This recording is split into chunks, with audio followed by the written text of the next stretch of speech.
And we are live. There we are. Welcome aboard, everybody. This is the Tabletop Express, and this is Call Aboard. Let us know if you could hear us, because this is live, so if we run into microphone problems, feedback problems, we'll fix it. We'll make it work. Yeah, but we are really excited about this one. This is an episode that we've been excited about before PAX Unplugged, but this is the episode where we get to unpack PAX Unplugged. This is the big PAX Unplugged. Yeah, we'll break down a lot of what we saw in this episode, a lot of the games that we had a chance to play or demo, and we'll have kind of a rapid succession in here, not super rapid, but more rapid than normal in terms of the review category, because we got in a lot of games in this time frame. It's gonna be a long one. Yeah. So strap on in. I already used the bathroom. Off camera. I see right now in the chat, we had Zoe in the chat. Hey, Zoe. We had MistaRau gaming in the chat. Yeah. We have Rachel in the chat. Some familiar faces. And this show, if you want to join, all you need to do is go to call-aboard.com, and then it'll redirect you to our lobby, and then we'll call you in when it's your time. Yeah, and we do, we encourage everyone to share this one. Use that hashtag PAX Unplugged. This is all about PAX Unplugged, whether you attend or not. And we definitely want to make sure that we, talk about PAX Unplugged, but we'd love to hear what other people's impressions were, whether they were, following it from social media or there. So for those of you that don't know, PAX Unplugged, right? Penny Arcade Expo Unplugged, Philadelphia, Pennsylvania. Happens every year since 2017, with a slight hiccup, obviously, in 2020, right? Mm-hmm. PAX Unplugged was amazing, absolutely. I agree. We consider this our hometown, our convention, because this is our home con. I think it's fair to call it our home con because this is the one that you and I both prioritize. We don't need airplane tickets for. No, we don't. We could just drive on in. We get in a car with way too many people and drive there. We'll get into that. That's all I'm saying. But this is a call-in show, so anyone can call in. Whether or not you were at PAX Unplugged, we'd love to hear from you. If you were at PAX Unplugged, we'll happily add on to the stream. Board Game Geek, we could just pull up whatever game you're talking about. Yep. If you haven't been to PAX Unplugged, though, and just want to be talking, you can, because you know what? This is always, every month when we do this, it's always open forum to talk about what games are exciting you this month. And especially if you were following from afar, I'd be very interested what had you excited that you were seeing people talk about at PAX Unplugged, because we may or may not have played it, but someone else in the chat may have played it and may be able to talk to it. So there's some opportunity in that regard as well. Yeah. And it's good to have you here, Chris. Yeah. It's good to have you here. Yeah. We have some announcements that we'll make a little bit later. But we do already have a guest in the wings. We do. Our first guest, who is no stranger to the show. I believe this is the second time to the show. Yeah. We have MistaRau gaming. How you doing? Hey folks, thanks for having me on, guys. Again, this is one of my favorite things on the internet right now. Is Call Aboard. Everybody needs to be paying attention to this show. This is fantastic format. I love you guys. I love you guys. I love it. Last episode we had our first troll. I had to kick someone off in the wings. Yeah, that's a little behind the scenes though. Scandalous. So tell us what you've been playing. I'm gonna raise the volume. If you guys hear any feedback, let us know. We have by the way, I see Dr. J Game Fans in there. Oh, nice. Got some Brian Chandler. Brian Chandler. House. Hey Brian. All right, MistaRau. Yeah. Were you not at PAX Unplugged? I was not at PAX Unplugged. I live I live in the Great White North of the fantastic country called Canada. Yeah. Coo, coo, coo, coo, coo, coo, coo. I had to. Yeah. What you talking about there, eh? I did have an opportunity. Our topic today is sorry. My Rick Moranis impression is awful. So good. Keep going. It passes. It passes my test. So I actually had an opportunity to go to PAX, but my wife ended up having she got her surgery date that she's been eagerly waiting for. So then I played the good husband role and stayed with her and supported her through that and everything like that. So good job. No, good job. That's I'll important. make sure to mark down the time frame. Scoring some good husband points here, but I followed social media about PAX Unplugged, and I was getting the FOMO going crazy. Everybody's having such a great time and playing so many great games. Just made me like, you know what? I think I need to get there next year. I'm gonna have to pull out all the stops. Gonna try, barring any emergencies. I want to be there. It looked like such a fantastic, fun event. Yeah, not as. It's a good size too. That's the thing that I always say. It's a really good size. It's definitely bigger, it's comfortable, not than too big, other not ones, too small. but it's the right size for me. It's kind of like if it's a fairy tale, you know, it's just right. Yeah. So nothing really caught like my attention, like that was going like blowing off the radars and everything like that. But something that I have seen around the cons lately is this game called Turing Machine from Scorpio Masque. It seems to be making its rounds on all of the major conventions. I've seen it pop up every now and then. It pops up on the hotness every now and then. Yep, there it is. There it is. I just got my copy in the mail this past Sunday. So I am fired up to get it going. I've already played a few rounds. I am a math and computer science like geek nerd. So this game I think was meant for me. I love escape rooms and puzzles and deductions. And so this game I think was made for me. Well, give us the elevator pitch. Yeah.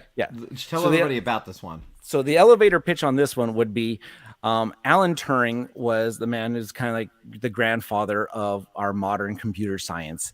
And so he did some amazing things with analog machines and these punch cards, being able to program things.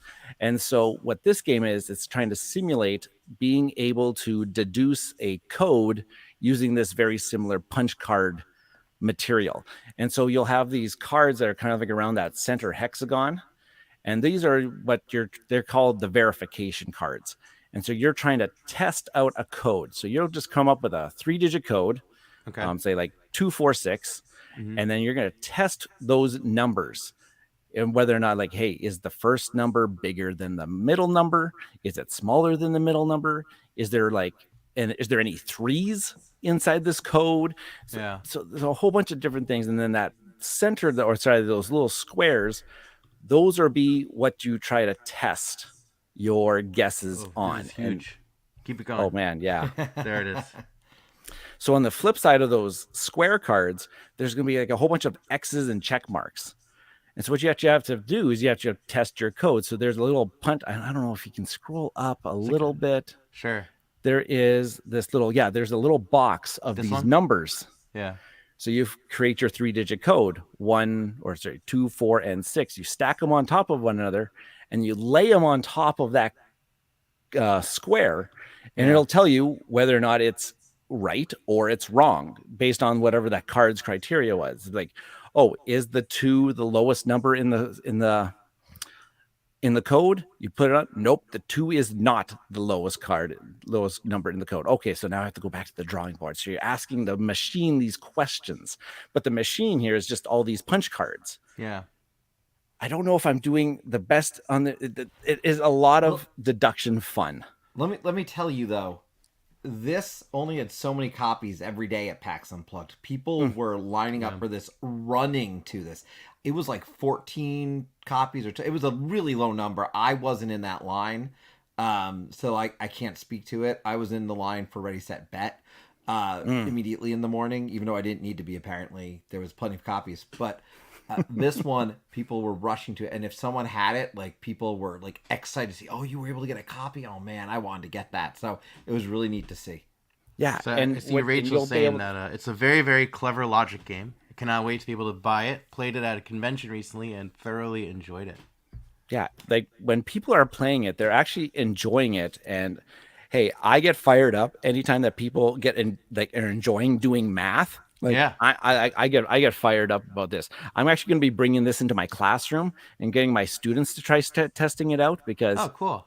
there's a lot of really just that neat deduction logic, the greater thans, less thans, trying to just fiddle Would around you with the agree numbers. that it's best with one? The board game geek says it's best with one. Best with one. Like, there is like you can compete. They have a online database of like 7 million different Oh, jeez. pawns. They said like this thing is like infinitely replayable, because you just swap out cards and stuff like that, and just make these case scenarios.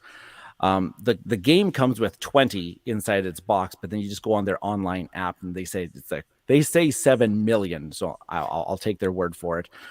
There's a lot of math behind trying to figure out how many there actually are, but I want to try it competitively, because competitively means you're just trying to just deduce the code before the other players around the table. Yeah.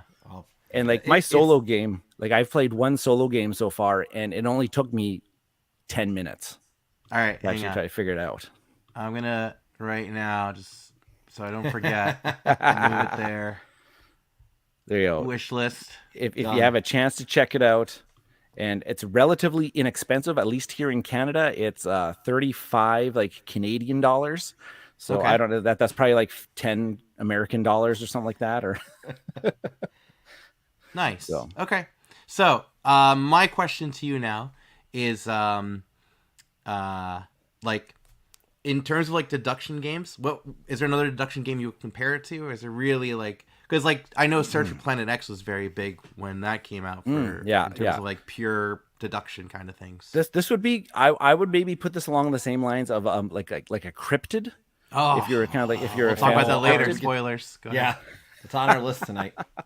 Oh, okay. So if you're kind of like a fan of like a game like Cryptid, this would have a lot of same feels on it, but with more like mathy terms. You know how to sell a game to us. Yeah. At least to me, I'm pretty sold on. No, this. We'll talk about. I don't want to spoil, so we'll talk about Cryptid later. But yeah, if it has a Cryptid feel, it sounds interesting. So we have a little bit of a queue. But MistaRau, before we let you go, where can people find you? I know you're doing something tonight. Talk about that. Sure. Yeah, they can find me on YouTube, MistaRau Gaming. And yeah, I'm going Tuesdays and Thursdays every week, and I've been doing that since about August now. So like I've been managing to keep it up. I'm burning out a little bit here towards the Christmas season, but hey, I'll get rejuvenated here. I'm playing Underfalling Skies tonight. It's a solo-only game by Czech Games Edition. Yep. Space Invaders, the board game, is like people like to call it. What city are you doing? I'm actually going to start the campaign mode. There's a little built-in campaign mode into the box. I think I'm going to tackle Chapter 1. And if anybody's interested after your stream, come join me. I'm going to be giving away a puzzle, the Underfalling Skies puzzle from Czech Games Edition tonight. That's awesome. So, awesome. If you join in on the chat, you can drop to win some one. links in the chat. We're link friendly. Go ahead, drop some links, and if everyone goes over and check it out when we're done. And we know about this too because you are on our Discord channel, and you absolutely posted it fantastic as well, community there. That's a good transition. Just a friendly reminder: we announced this on one of our more recent episodes of this show, actually. Yeah. And the Discord is available for anyone to join. We drop the links from time to time, and they're on our show notes. So make sure if you're interested in joining. We've got a really happening community right now, and we love it, and we'd love to have you part of it. So yeah, lots of great folks in there. You won't be disappointed. Lots of great chat. Lots of great conversations. And Ryan and Chris active in there. They're awesome. They're awesome dudes. Can't wait to do this again. We didn't pay for this. I did. I did. Don't speak for yourself. I didn't. Then. All right, MistaRau, thank you so much. Awesome, folks. See you later. Have yourselves a good night. Come on over and chat with me and some Space Invaders, the board game. Awesome. All right, see you later. Take care.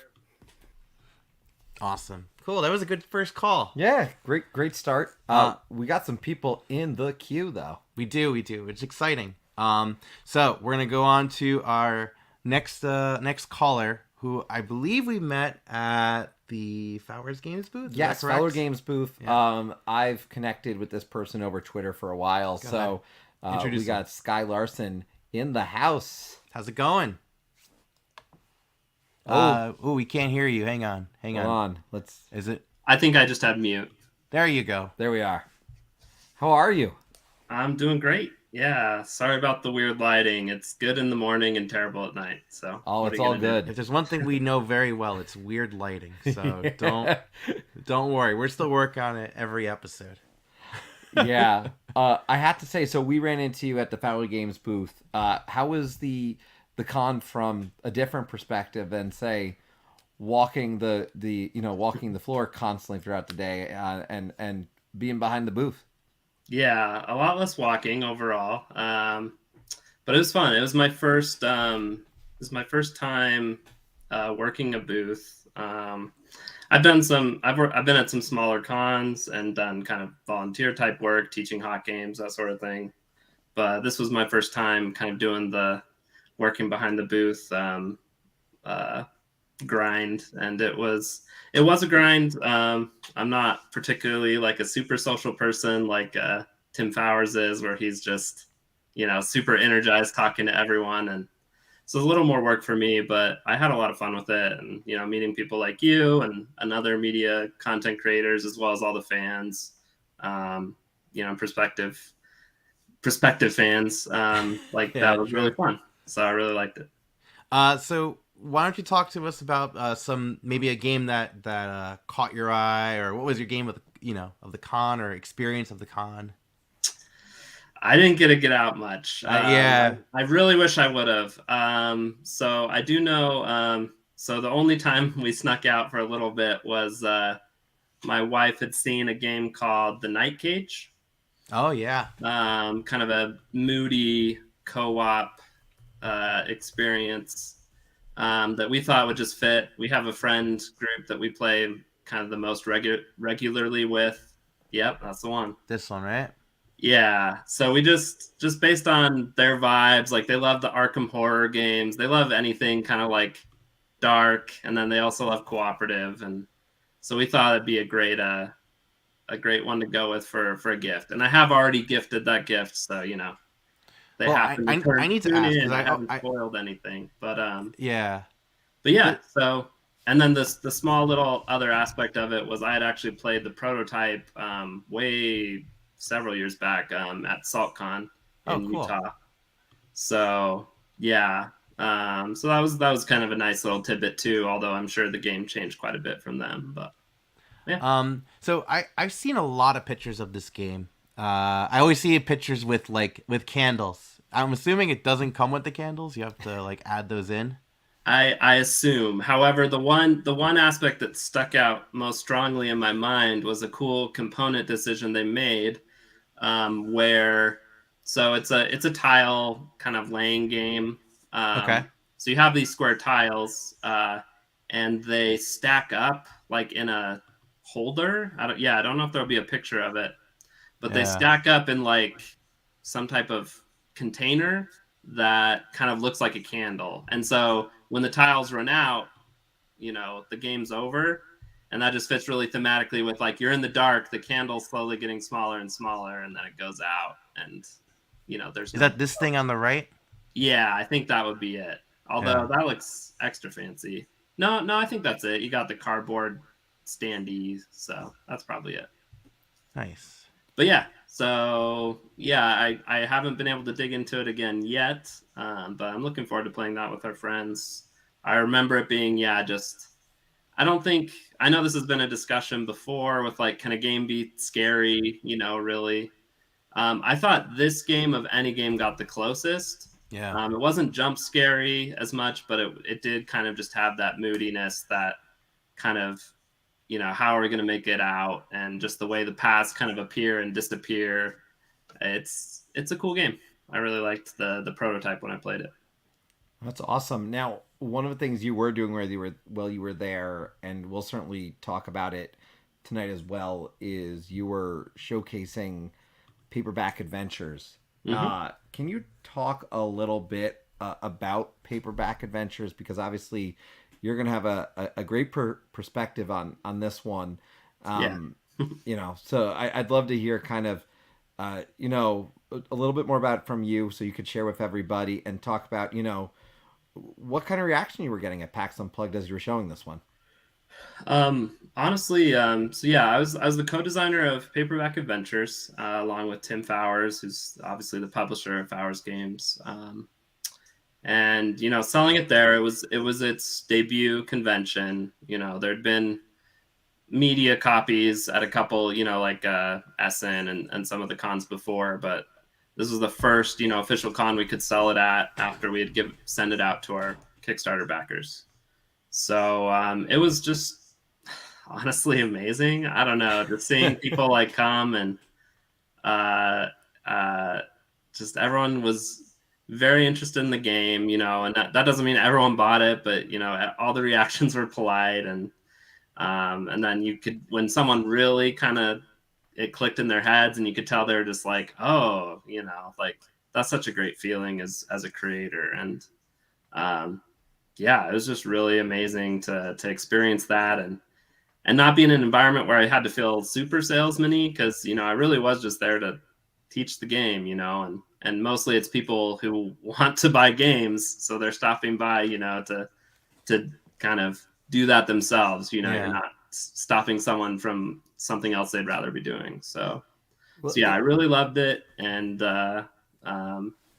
yeah, I don't know if you had questions about Paperback Adventures itself, but the experience of being there was great, and showing it off to people. Well, visually it caught my attention, and we've both had a chance, and we'll talk about that in our review section for sure. Yeah. But we both had a chance to play it, and the first thing I will say at the con itself was it grabbed me with just the table, the appeal of it on the table. Like it grabbed your eye. It was interesting too, because this is only the second game that I saw use the core box and then additional box kind of style, because the first one was when Ryan had showed me Final Girl. Right. So this was the only second time I saw it. But I mean, honestly, like I said, the thematics of it, and I've never played any of the previous Paperback series. So for me, this was my first dive in. So I appreciated kind of the quick teach, and it certainly had me hyped to try it out at the time. So which I'm glad I did try it, and I'm excited to talk about it a little bit more later for sure. Yeah, exactly. Because Skye, you provided us with the review copy when we were there at the convention, and we are very excited to talk about it later today. Cool. No spoilers. Yeah, we'll save it a little bit, but yeah, but yeah, and like I said, I think I can just speak really quick before we let some other people. Which we have love for paper. Yeah, we got Mr. Coaster in there. Let's learn it. We got Ryan in the house talking about being a huge fan of it. Yeah. His wife and I. Yeah. Yeah, both Ryan and his wife looking forward to that one. So, and you thanks, Mr. Coaster and Ryan. That's really kind. Yeah. Thank you. I will say, having worked last PAX Unplugged 2, teaching at that time at Thunderworks Games, I was teaching cartographers. It being behind the booth for a day versus being able to walk the floor, I will say, at a certain point I wanted to walk. I was like, oh, there's so much stuff here. So, whether you've designed a game, whether you're a media person, whether you're just an attendant, volunteering is a great experience. Yeah. If you have the volunteer experience that I want to just bring up, which is what it was for me. So if folks are attending, they aren't a designer, but they want to volunteer, booths are always looking and need help. So I just want to note that. I heavily encourage that, the experience. We have a video about that on the channel that features Tim from Thunderworks and a few other folks. So, and one more from Dave, Eclectic Camel. Mandy and I played. We had a lot of fun. That game is way better than it has any right to be. Wow. Bold move saying it right to the co-designer. I dig it. Nah, Eclectic Camel's great. Dave. Absolutely. Yeah. Yeah. Well, before we do let you go, is there anything else you wanted to bring up? Anything that you've been working on, or kind of give a plug to? Because obviously, you're hard at work. You're working the floor. You're designing games. You're up to a lot. Yeah. No, I mean, mostly I'm focused on just helping out with Fowers Games. And yeah, we've got some good stuff coming up. There's Fugitive 2nd Edition, which was for sale there at the con, and we'll be shipping that out soon. And then some new games coming out that are really fun, and that rhymes. It's there you go. Yeah. I will just note that for everyone, that Fugitive Second Edition, the box is so much smaller than I expected. It sold out too. It's sold out because I was actually going to pick up a copy Yeah. and to replace my first edition, and it was gone, and I wasn't surprised because it's a great game. Yeah, it's got a really catchy box now. It's got some bold colors, and it's so small in that little tuck box. So yeah. Awesome. Well, but we want to thank you for joining. Yeah, of course. Feel free to stick around in the chat. You know. Oh yeah, I'll be hanging out all night. Oh, nice. Well, us too. All right, we'll see you later. Okay, see ya. All right, so before we move on to our next, I'll just let everyone know in the chat. Let's see. So yeah, Anthony. Sorry, spoilers. Yeah, spoilers. That's not a surprise though. He's a regular. Okay, cool. Well, don't worry. I'll get there. I could be talking about any Anthony. True. All right. Well, then I just spoiled it. But I do want to catch up in who is the chat. So I saw we have Daniela saying, "Hey, we got Kyle Rowen meeting a Ghostbuster at PAX Unplugged." Kyle Rowen, designer of Vagrant Song. I was very excited to show Kyle my Ghostbusting stuff. And Kyle, feel free to jump in and talk about your experience. You go hop or not, just hang out. No, I'm kidding. Let's see. Rachel saying hi. We got Man of the Meeple saying, "What's up, fam?" It was cool meeting him too. Yeah, that was great. That was really awesome. If you jump on, we could talk about it too.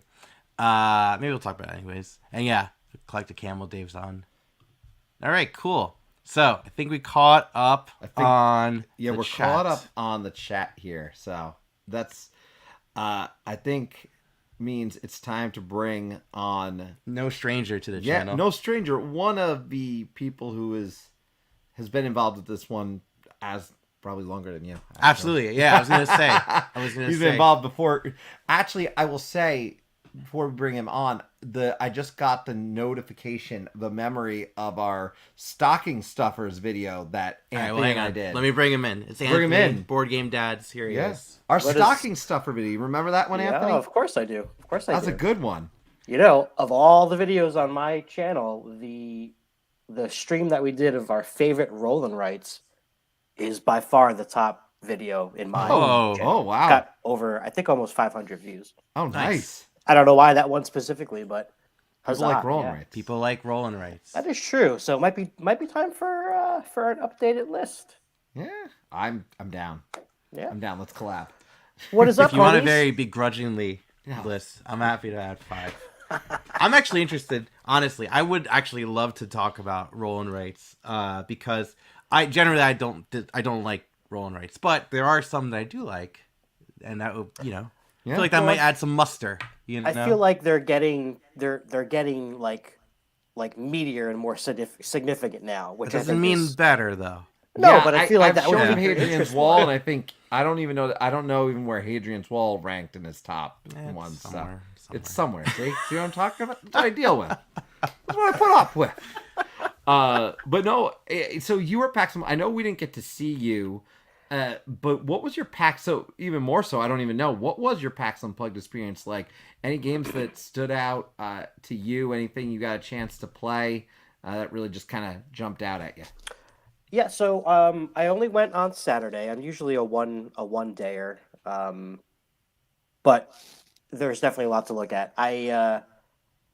There's one game that we demoed and then immediately bought, which seems to be a trend for the convention for us. Yeah. And that year, and this year rather, that game was Dandelions. Oh. Which is from BoardGameTables.com. Yeah, I saw that one. They also have Mountain Goats, which we're a big fan of, and we actually bought a couple other ones, but this is the one that we demoed and then played.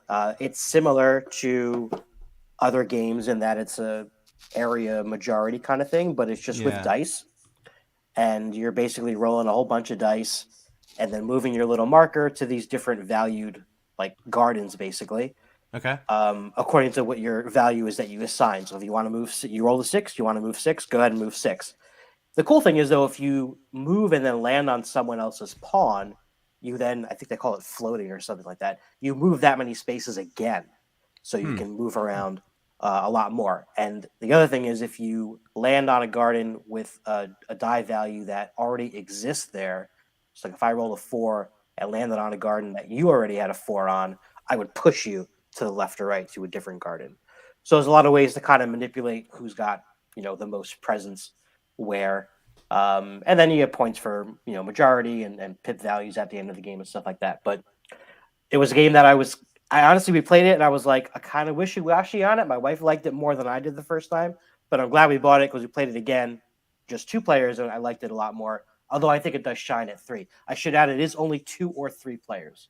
So that's an interesting, really slim kind of niche there. But yeah, I like the artwork and the style that a few of these games have in common now. They're a lot of fun. And Board Game Tables is one. all play now, by the way. We got they changed we saw that came in today. So okay. I guess we call them all play now. Huh. They still had the Board Game Tables branding at the con, obviously. So Right. Well, I guess that was the last time they're using that one. Okay. The only other thing I saw that was new to me that I didn't really know about, and it was not available yet because it's not out yet, but it was prototype, and that's Wild Gardens, which is coming from Rose Gauntlet Entertainment, who did Keystone North America that I got on Kickstarter, and this one looks really, really stunning. I think That's looking Rose gorgeous. Gauntlet seems to have. Well, I love the cover. Yeah, I only see the cover. I don't know if BGG has any other pictures. I know their website has a few other little pictures, but like I said, it's kind of early in development now.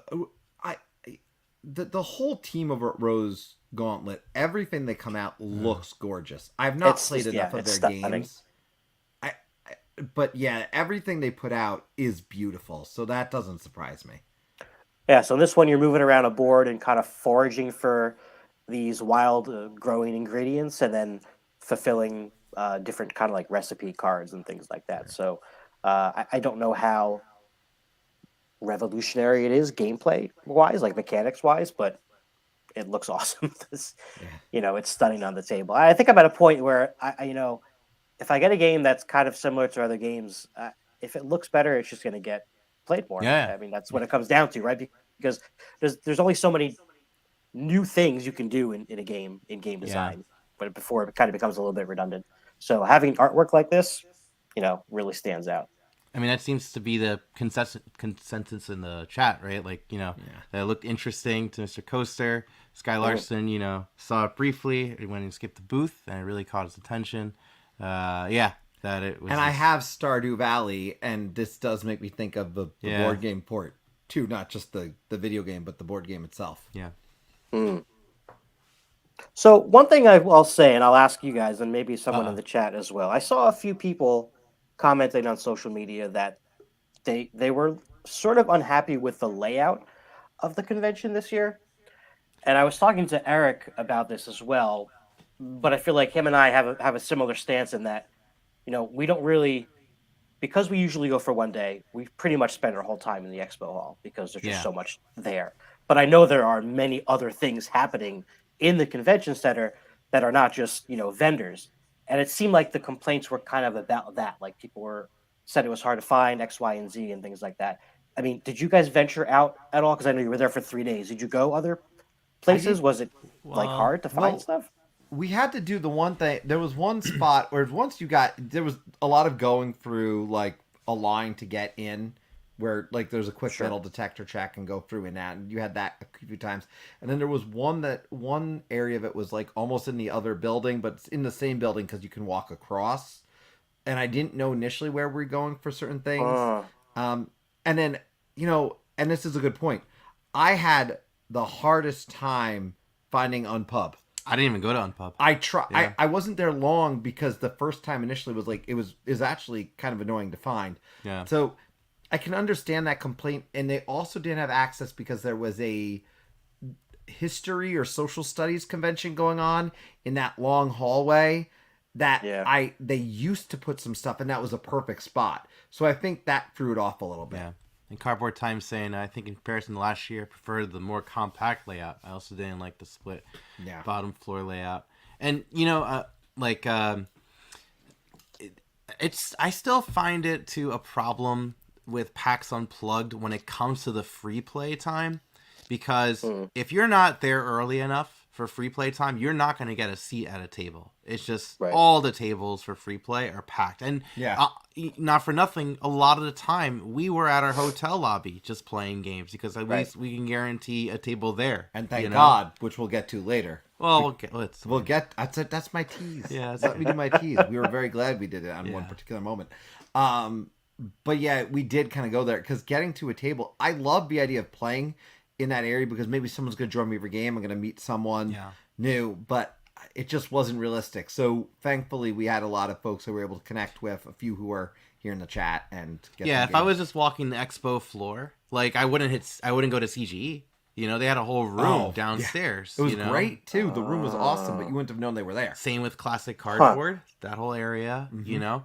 And even then, there was a lot of density with that free play area that I didn't see the Crokinole area until like you go to the complete opposite side of the convention and then you see the tables. And it wasn't easy to find. And even you know, like they have it set up so like the trading card games like Magic the Gathering, Wise Wizard, they're separate from the expo hall, but they're still doing expo stuff. So when the expo hall closes, they're still doing their thing. And we saw, you know, I don't know if it's necessarily better or worse that they're there because at least it doesn't get closed off when the expo hall gets closed off. Oh my God, Rachel's just sharing a horror story. Oh, hang on. What is that? Boy. I guess at PAX also this year, they had free play tables near food tables, so people eating their meals at the free play tables. Oh, man. No. That's horrible. And I missed what Squirrel said, that it was not too difficult to find stuff in the expo hall itself, but there were rooms on the ground floor that were split between the two buildings. Yeah. And that's the thing, too, because you have the, what is it, Arch Street? No, Arch Street's the main street. You have you have just the streets that are cutting through, like 12th and 13th. Yeah. That you have to go up and I accidentally left the building once and went back in the other side, and like the first day that I think that happened, but it was just different. I feel like every time I go there, I go into a different entrance, and I don't know what I'm doing. Well, to be honest, for the record, Anthony, like, we love if I you, went there but alone, we also I'd be have totally lost. apparently 5 other people in the queue here. So, so we want to make sure we work to everybody. Hit the road. Really quick before you go, make sure you tell everybody about the stuff that you do because you do some great stuff over on your channel. Oh, cool. It's actually been a bit of a lull here. I sadly looked, and it's been a month since the video went up on my channel. But Eric and I did record our Christmas special a couple nights ago, and then I'll have a couple more come the new year, a couple more designer interviews up, so that'll be, and always kick stuff. And again, we'll have a collab due soon because it's time for another top 10 list, I think. Yeah. Well, end of the year, Yeah. So we'll chat off channel. Yeah. Drop your links in the chat for sure. Cool. Yeah. And I will. We'll see I kind of hijacked the chat. I went to say hi to people before, but I guess because I have a StreamYard account, it went in as all your Tabletop Express. That's all right. Things, so I don't want to. Yeah, for those. I don't want to chat anymore because it comes up. Now everybody knows we share a StreamYard account. Oh yeah, I saw that. Yeah, it's all right. Don't worry about it. How dare you? All right, guys. Thanks for having me on. Enjoy the rest of your night. Thank you. All right. So, and I will note this, everyone in queue, thank you for being there. We're going to make sure we get through everybody. Appreciate you. And I think that we've got, we got some great folks in there. I want to note, by the way, on this one, I mentioned earlier, before we get in and around time we get into reviews, we've got a cool announcement tonight that we'll get there. We're going to share. We're going to have a lot of reviews tonight, but we'd love for you as we go along with those and talk about, even in the chat, if you don't want to jump on the video, maybe some games you saw or games you were excited about at PAX Unplugged, and keep the chatter going. All right, let's take it away. Our next is no stranger to this show. No stranger. No stranger. He shares the name with me, and that confuses me, so we just go by nicknames. For him, though, I stick with my name of Ryan, even though he's older than me, but that's fine, whatever. We have formerly Ryan, currently Squirrel, Clements in the chat. How's it going? Good evening, everyone. How you doing? Yeah, I call you Espen. That's how I don't confuse us. So Yeah, that works for us. I You know? don't call either of you Ryan, so At least we're not Brian. Sorry, Brian Chandler. I don't know any other second Chris either, but I just call you Barrows just because as well. I'm that's just so okay. used to calling people last names for some reason. yeah. Hey, so how was your PAX Unplugged? I know we saw you a little bit, but you were off and about doing lots of demos, playing lots of games. You know, I think it's an understatement. yeah. What was your con like this year? Oh, it was good. I played a lot less games than I wanted to, probably because I was helping out with some media stuff. But aside from that, I was running around, and my priority was like the con expo floor first, like first day, and then first look all the second day, and then the third day I was going to try to get together with people and play some of the things that we purchased and stuff like So that. But I heard that. I heard on Saturday you spent the entire day pretty much first look as much as you can for every game available. no, Every actually. single game available. I played 2 games, and then I went to a classic tournament. There's only 2 games in first look, so luckily, sorry, 3 I think. And all of them were Uwe Rosenberg games. Oh, did you play Ottawa? Is that what No, it was called? Is it I Ottawa? do have You it right bought here. it. I do have it right there. But no, I actually wanted to play all 3 Uwe games that they had there. Like he has 3 in there. There was Oranienburger Yeah. Canal. Right. Yeah, there was Ottawa, and then there was Applejack, which I did play. Okay. Yeah. All right. If you had to pick one, bring it Out up. of the Uwe games? No, any game. Any of them. An actual game that was there that nobody really talks about, but it was actually quite fun. It's a 2-player only game called The Two Heirs. Yeah. The Two Heirs was You actually, said a magic word. what, 2-player? Yeah, 2-player. The A magic word, 2-player. Heirs. Yeah, The Two Heirs. This is it. Yeah, that's it. That's the one right there. It was actually quite nice. So apparently, there's a grid. It's just like a circular grid of tiles, and you have something called range. Now, depending on how many of your troops you have in the middle of the circle, that's your range in that circle. So, if you had 3 troops in the middle, like in that example right there, each player has 2. So their range is actually 3. So it's the number of troops plus 1. And if you see if you see the shield that's up there, you move that around up to your range, and then you take that tile. And then the resources that you have to play the tile are in your range as well. So there's 3 different types of tiles. One of them is grass or forest, which is the green one. One of them is wheat, which is the farm. And one of them is stone, which is the mountainous kind of terrain or road. And you use those resources based on your range. So like if the shield was where it is right now and your range was 3, you actually have a farm, which is a wheat. You have a stone, and then you also have a wood. But on top of that, that's just where you pick up the tiles. And then you actually place it into a communal grid, a communal, I guess, a tile laying part of it. I wish there was another good example. That's probably it right there. No, that's just demonstrating all the tiles. But there is, you can lay out the tiles between you and your opponents. So if you play a tile, you have it facing you. It's kind of an example in that one a little bit higher up. This one? A little bit higher up. Scroll up a little bit. 2 air components right there. On the far okay. left. Here we go. Yeah, I see. Yeah. One is starting there.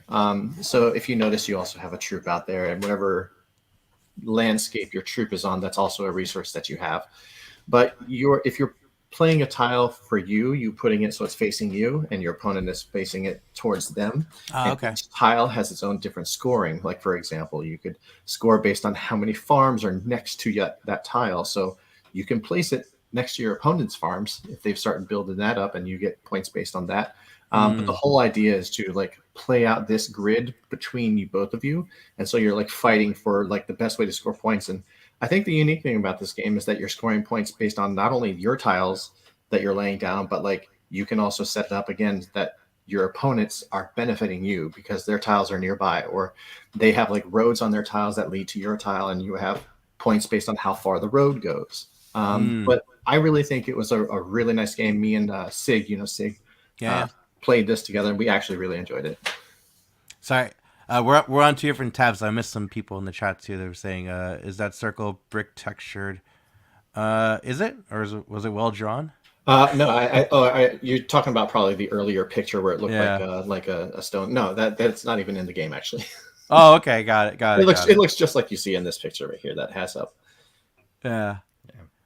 And it looks like Skye Skye. someone came by the booth and talked about this one and said Oh. it sounded really elegant.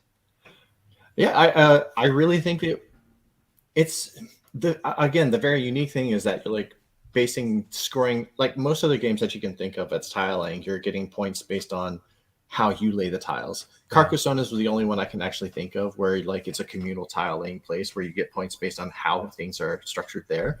But this one does the same thing, but I feel like in a better way because every different tile scores a different way. So you should see this. The score pad is like this big.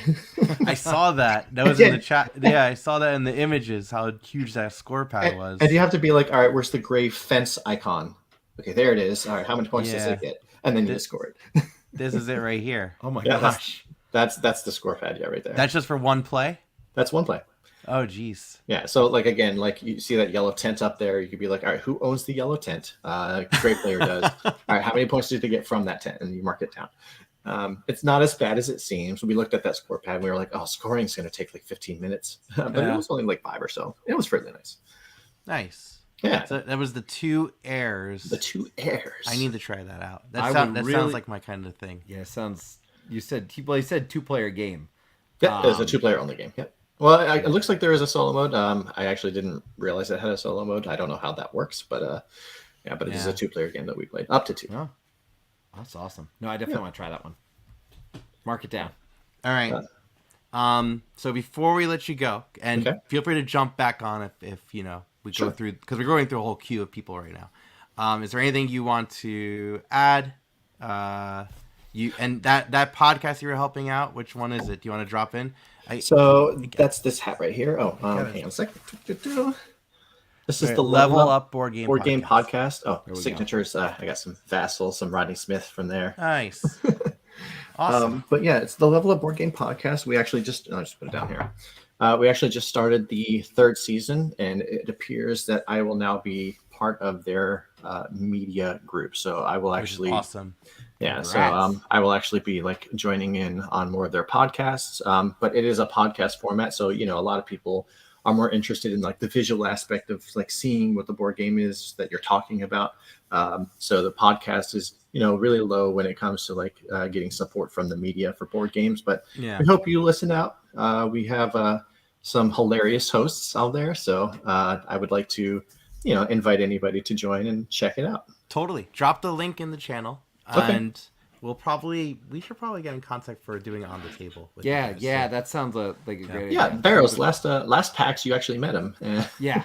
I figured that's who I thought you were talking about. Yeah, so it was a good conversation. It was a brief but great conversation. There it is. Look, Mr. Coaster listens to Level Up Podcast on a regular basis. Nice. Thank you. Already a subscriber over here. See, that's awesome. And so I believe you're referred to as Ryan the teacher. Is that correct? I am Teacher Ryan. Ryan. So I am Teacher Ryan. There's King Scott, who's no longer a king. He did Renaissance fairs as a king for 15 years. He's retired now. And then there's Just Patrick, just because he was called that. Oh, okay. There you go. That works. Yeah. Awesome. All right. We'll see you. You'll see you later, Teacher Ryan. It was good to see you guys. Have a good rest of your night. All right. Later. All right. We're gonna keep working for here. We appreciate everybody hanging out. Yes, thank you for waiting. Yeah, the next person we actually got to play some games with. Yeah. At great time, and so it's time to bring in a man of the Meeple. Man of the Meeple. What's up, boys? What's up, fellas? How's everybody doing? How are you doing? How are you? Oh, I am exhausted. I had a long day of work today, but I was told you I was not going to miss this, so I'm excited to be on with you guys again. Awesome. But you seem to recover. I thought you were just recovering from PAX Unplugged still. I mean, I feel like I haven't put anything away. I just have the stacks of games just sitting here, just waiting to get sorted and put somewhere. So yeah, don't turn the camera in this room. No, nope. No one's gonna see this mess. No. Well, look, I know we got to play some games with you, but what stood out to you at the con, whether it be experience or game? Like, what was it that kind of jumped out to you this year? So this year for me, PAX was really about going to play 2 games that I had backed on crowdfunding that I have never played. One being Septima from Mind Clash, and the other one being Andromeda's Edge from Cardboard Alchemy. Which would you like to talk about more? Oh boy, they're so different, but they're both so good. Okay. To me, Andromeda's Edge was the highlight of the con for me. That bring that game up. was so good. I mean, we only did the demo, but it was an hour and a half long demo. You gotta help me so with the spelling on this. Andromed. There you go. Yeah. And there it is, Andromeda. Yep. Andromeda's Edge. There it is. This might be spoilers of my Paperback Adventures from Luke review. Laurie. So I love Luke Laurie. I think Luke Laurie is a fantastic designer. I've got Nice. Dwellings. I've got Whistle Mountain. Yeah. You got a while on this one. Is this really? This is 2024. It's coming out. Yeah, so it's supposed to hit Kickstarter. It's supposed to hit. It's on GameFound. January 31st, I believe, is the date it goes live. So expected arrival is probably 2024. Nice. I'll pull up a picture and go ahead and talk about it. Yeah. So worker placement. That's Luke Laurie's bread and butter. He's a worker placement kind of guy. But it's very Dwellings of Eldervale, but in space. The miniatures, even though they were just test pieces, they weren't finalized products, they were so detailed and so good, and the interaction with essentially like the AI, the ships that are kind of in the neutral zone, the battling thing, how you can bring ships to battles if you're adjacent, like the whole experience. It was just like, I got done, I walked away from the table and I was like, I feel like the game was designed for me. Yeah. Like it is a super crunchy worker placement game that I wanted to play it again. I want to play a whole game of it. Like I wish to God, if Luke Laurie is watching this, bro, like let's make that happen, man. Like I need to play a full on, I need a full on match of that. It's so good. It's just so good. It's the standard Luke Laurie kind of put out the worker, then spend an action to take all the workers out and correct. Get some bonuses, right? Exactly. Yep. You know it. Yep. It's exactly what it is. So you can, so everybody, you can see on the little board there on the side, that's where all your ships are housed. And you get your transport ships to start. You get 3 transport ships to start. And as the game goes, you can go to one of the spaces and start building ships. So you have to have all the supplies, all the ingredients essentially to build your ships. Gotcha. So there's science vessels and war vessels, and everybody's faction has a different strategy, very asymmetrical. Go ahead. Yeah, but how does the weight of Andromeda's Edge compare to the Dwellings? Is it? I think it's pretty. Like I said, it feels like Dwellings, but in space to me. Is it more approachable than Dwellings, would you say? Yes, yeah, I think so. Okay. Yeah, Dwellings that's an intimidating game. I remember the first time I sat down with that, I was like, man, what are we doing? Why are we playing this? And then we played through it, and I was like, okay, it's because it's great. I need to ask one thing about it too, because I played Dwellings, and the one thing that always sticks out to me is actually the combat in Dwellings. Mm-hmm. I feel like when I get into the combat in Dwellings, it takes me out of the game completely. It's just like just rolling dice. Because it's very like it's very like it feels at times very random. How is the combat in this one? I'm assuming there's combat in this one. There is combat. Obviously, depending on your ships, whether or not they have an upgrade, will determine how many dice you can roll, and then there's different things that you can do to add dice. You can bring adjacent ships into battle. Yeah. So if you just have like a single transport and somebody drops a fighter in there, and the fighter's going to roll 2 dice, and you're only going to roll 1, but you have an adjacent transport, you can bring your transport in. Now you're rolling 2 dice, and then if you have an upgrade on it, now you can add a 3rd dice to it, or you also have cards in your hand that you can automatically get like a 6. You can add a 6 to your dice pool or a 5 to your dice pool. So it's not. Yeah, it's.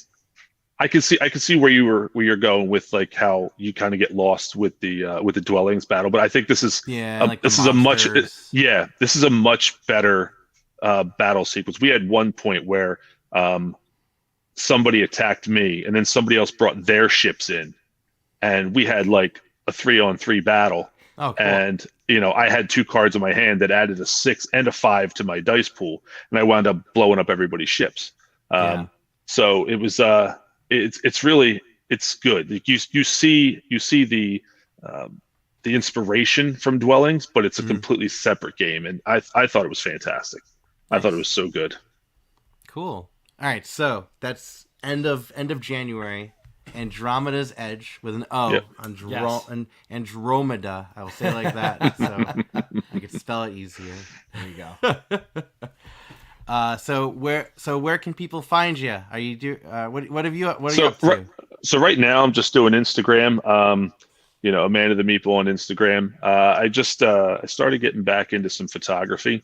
Nice. So I'm gonna really start doing some more board game photography centric type stuff, and seeing kind of what I could do with that. I really enjoy it. I think there's a lot of publishers who are putting photos of their games out, for teases and crowdfunding and stuff, and it's not very good. I'll be honest. I think there's a lot of people who can do better. So I'm going to really focus on that and see what I can come up with. And like I said, I know a couple publishers, and I'll see if they'll let me, test some stuff out, test some shooting and whatnot. But one other thing before I go, fellas. AEG's Big Game Night. I'm a huge fan of this. I don't know if you guys have ever done it. Not yet. So $38 this year. You go in, you play 3 games. So you play Tiny Towns, and then you play 2 other games. We played the Guild of Merchant Explorers, which I thought was fantastic. Never played it before. So I walked home with a lot. I talked about a lot with him, and I still haven't played it. So it's brilliant. It's so good. But the surprise for me, I swear, like looking at this game, I would be like, there's no way in heck I'm ever going to pick this up and buy it.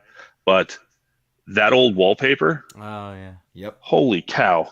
What a fun little game. Like it's a card drafting, set collection, score a bunch of points, don't get the red circles because grandmom apparently doesn't like red circles. Yeah.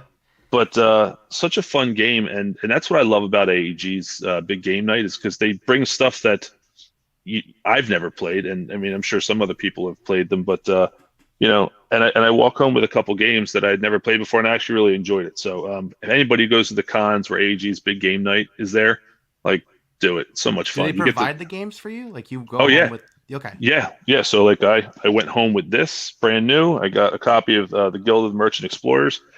So for $38, you got about 60 hours worth of games. Yeah. Last year, obviously it was, inflation and everything. The market was a lot better. So we went home with like 4 games last year.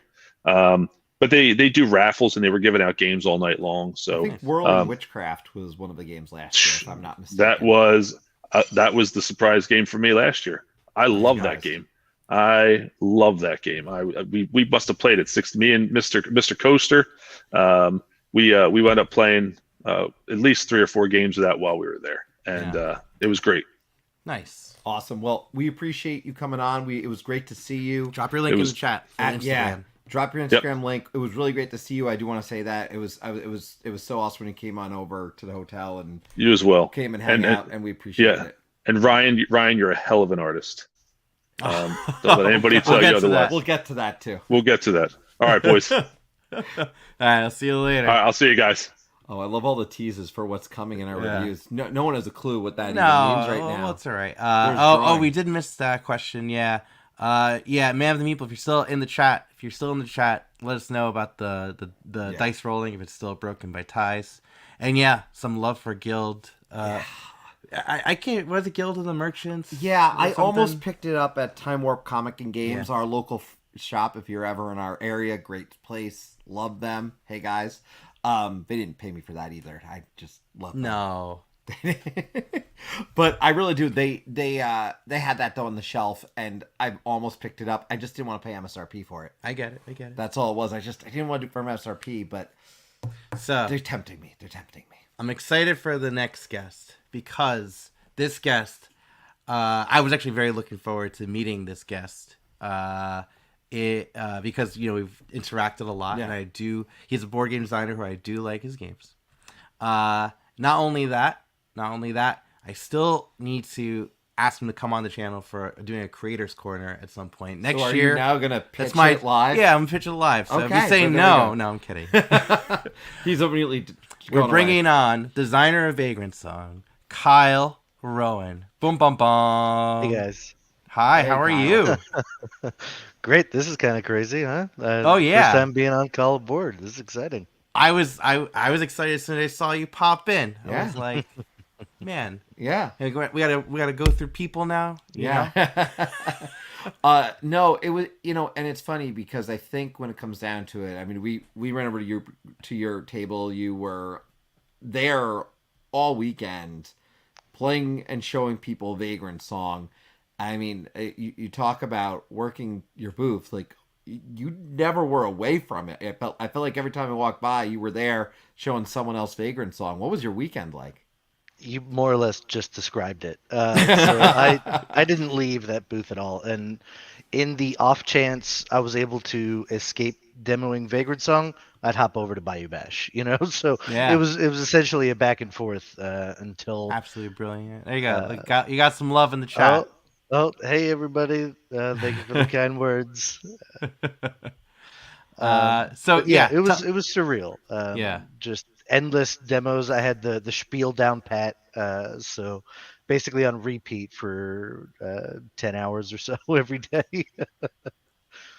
And so I mean, it must have been exciting. Like, Sure. Was this your first PAX Unplugged? No, this would be my second one. Okay. Weird has been there 3 times. Okay. So this is the first time we brought Vagrant Song though. At an actual capacity, so people could buy the thing. Yeah. But yeah. Yeah, you had a great stack of them. It was like a Christmas tree. Dwindled down a few times, which was fun to watch. Yeah. Yeah. And so I found out from Vagrant Song through Dice Tower's review. I saw Tom Vassell do his Vagrant Song review. As soon as I saw him describe it, I'm like, I need to try this game because it's probably.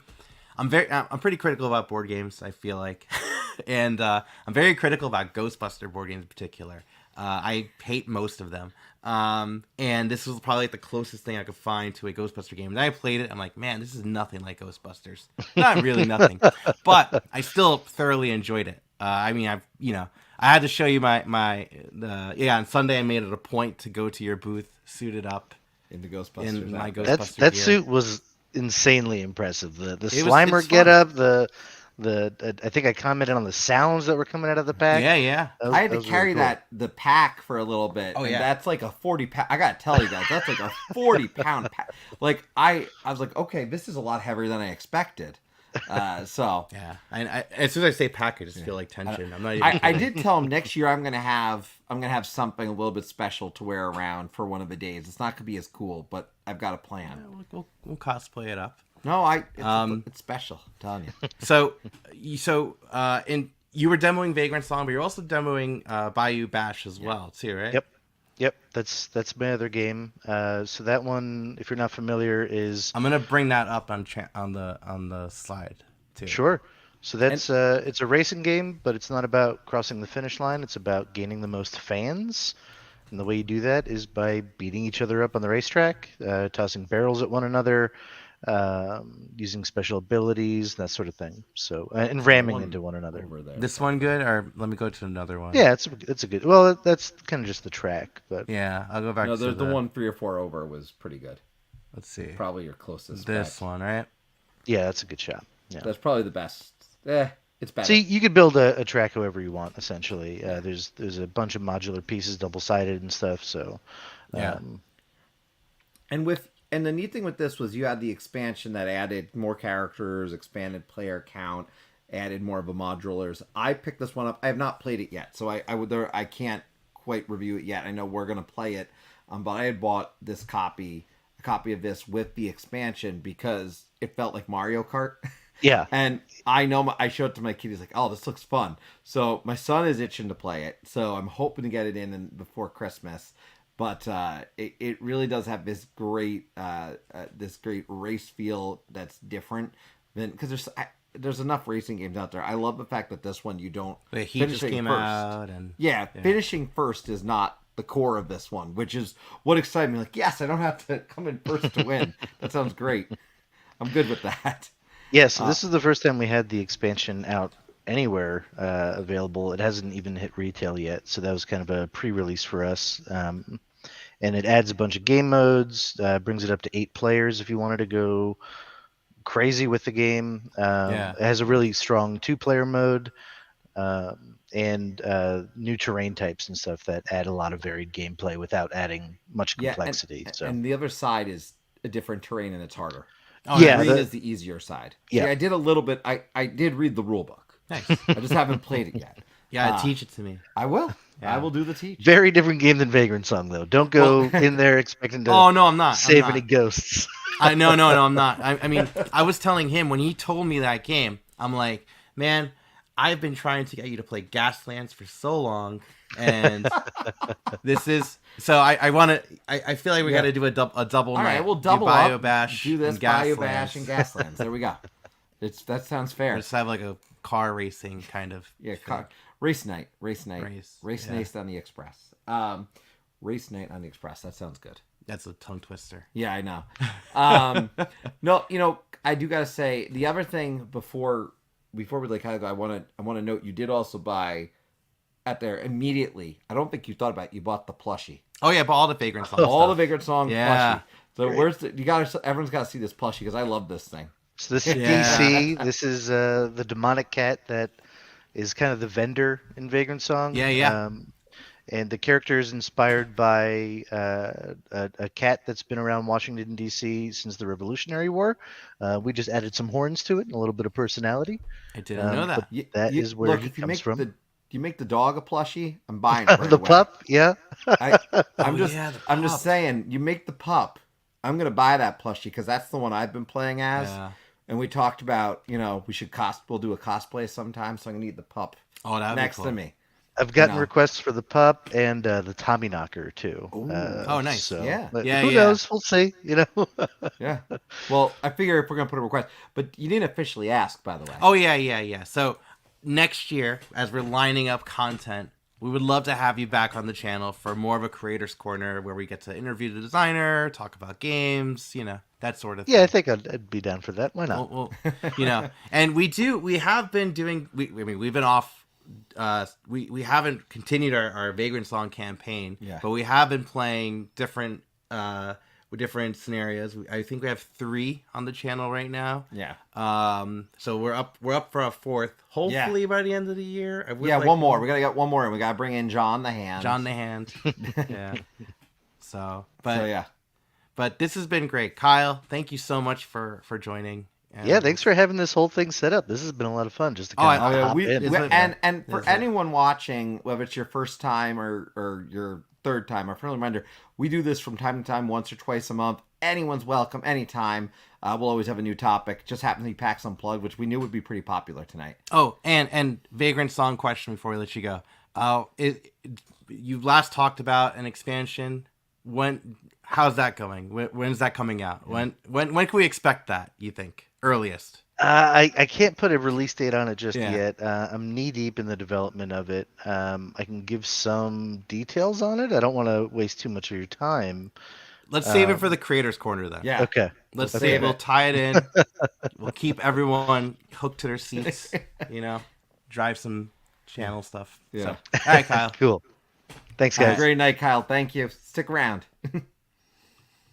All right. Cool. All right. We got people. We do have people. I just want to make sure people know who's going to be next. So yeah, and I want to note when it comes down to it, if there are any designers, artists, illustrators, I want to stress artists and illustrators too, because it's not just the designers themselves.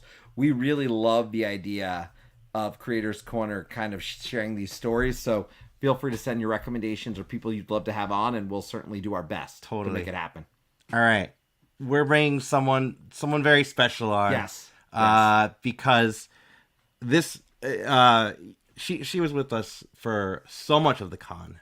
A good third of the con, if you actually, and that's when I say a third of the con. I'm pretty sure I spent my time somewhere near this person. Yeah. So we'll bring on Arwen. Hi. Hey guys, how are you? Good. How are you?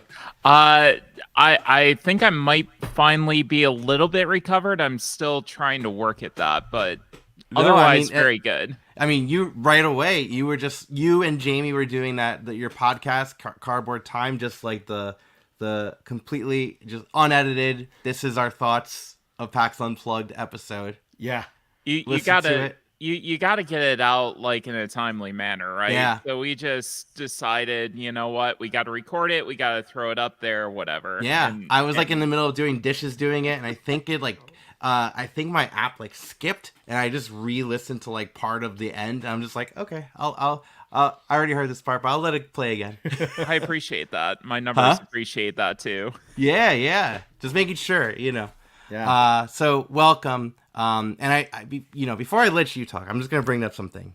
My most anticipated game of the con was Deal with the Devil, and you graciously took some time to not only walk me through like an overview, but also help me punch my copy out and put it all together. And that was just so much fun. So nice of you. So thank you so much for that. Well, I mean, punching out components is kind of like therapeutic, right? Yeah, You know, it is. it's just a fun activity, and I wish we had more time to spend, and we would have gotten to actually play your copy of it. That's okay. You know, because I've wanted to get through a completely full game of it myself, and it would have been great company. But unfortunately, like 3 days is not enough, and yet it's entirely too much at the same time. Yeah. I don't know how to explain that to people who don't go to conventions. Well, we did 4 because we saw you Thursday night. Yeah, too. that's true. That's You true. know? It was just, man. Yeah. The nice thing was, I mean, I'm pretty sure we had, and this is what made the con special for me, was it was people. Yeah. And we spent a lot of time with you, a lot of time with Jamie. Yeah. Breakfast pretty much every day. Oh, yeah. I mean, we were in the best hotel, clearly, but clearly. Obviously. Except for when we didn't have hot water. But Every day. No, that was just one day. Just Good one to- day. Just one day we didn't have hot water. Thank you very much. But I will say that was the fun of it, was the people and the fact that we got to connect, because engaging with so many people on Twitter and other places, that was the joy that I really always take away from it, is the people. And for me, that was so much fun. But we did get to play games, and I know you had a chance to play some games, and that's the highlight on the other end, is trying all these games. But you're right, we can't get to all of them. It's impossible. There's just so many things you want to. It simulates my board game shelf, and the fact that I don't get to play them all. Mm-hmm. I get it. Yeah. Yeah. It's true. I mean, yeah. You've got a shelf over there. I'm not even going to Yeah, tell it's off people camera. about. It's off shelves. It's off camera. But what was it for you? What was one of the game you talked about? A game or two, I know, after the fact. But what was the game that stood out for you this year? So there were actually a few, and I've actually gotten to a few of the games that I wound up picking up at PAX over the past few days. And I would say the game that I played there that was kind of new to me, that really hit for me, was Phantom Inc. Yeah. And I absolutely love that game. Like, it is. Going to bed. Me too. Ben, I'm so pissed that I went to bed right as you went to play that. Oh. That was the night that we went to bed early. Yep. Not Yep. even early. It was just, yeah. It wasn't See? early. It was It's like 1 in the morning. Well, and that's kind of the magic of those late nights, and why I try not to avoid them.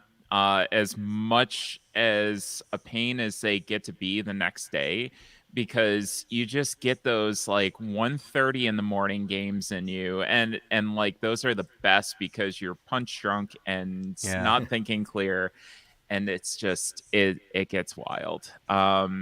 Which one of these pictures is good for showing off the game? Let me see. Let's do the one where your cursor was. So This second row, third one over. This one. Yeah, I think that's a good one. Cool.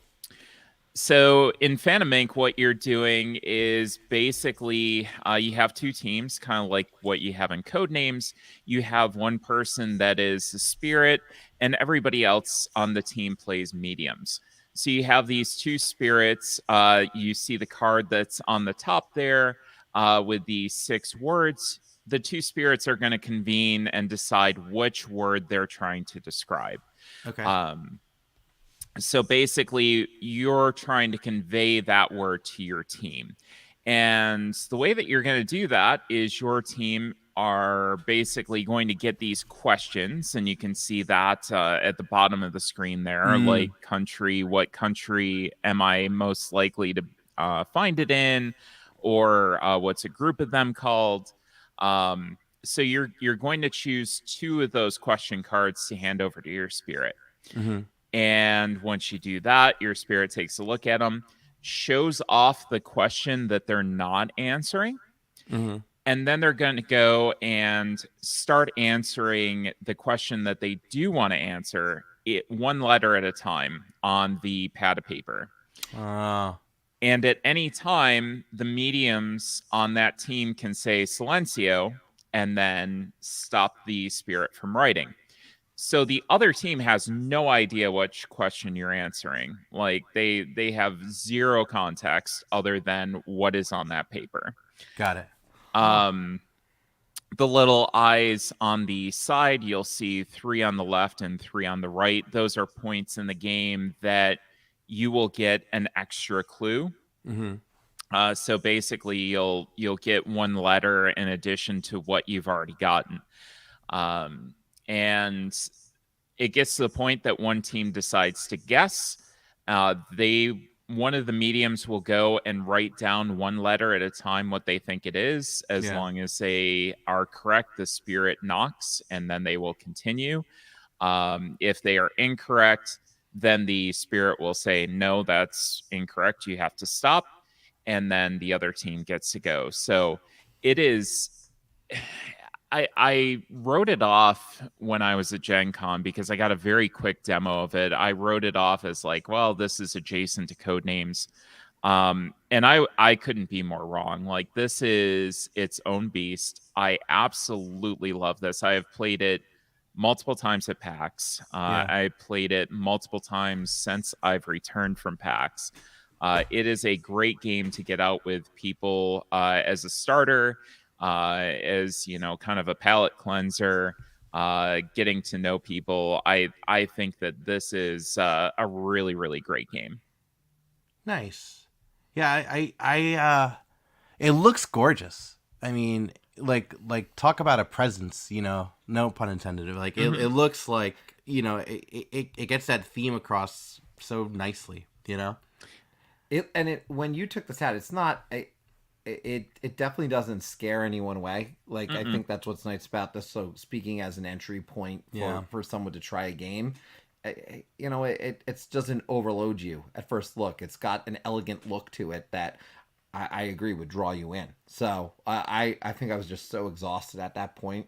And stayed up late till every night that I decided 1:00 in the morning I was going to bed. But I kind of regret it now. This is going to be on my try list for sure at this point. By the way, with the holidays coming up, do you think this is a good holiday, like family kind of game? I'm buying 4 copies of it to give to friends and family. So that should answer your question. I'll take that as a big yes. Then. That's a yes, all right, sure. I will note the other thing that stood out to me. We had a chance, obviously, to play some games, but I want to encourage everybody also, if you don't mind, share a little bit about what you have been doing, because you did record an episode almost immediately after. I encourage everyone to take a listen. It is a great recap of PAX Unplugged. Drop a link. So if you could drop a link, I'll friendly reminder, link friendly. But if you share a little bit about what you do so everyone knows where to find you.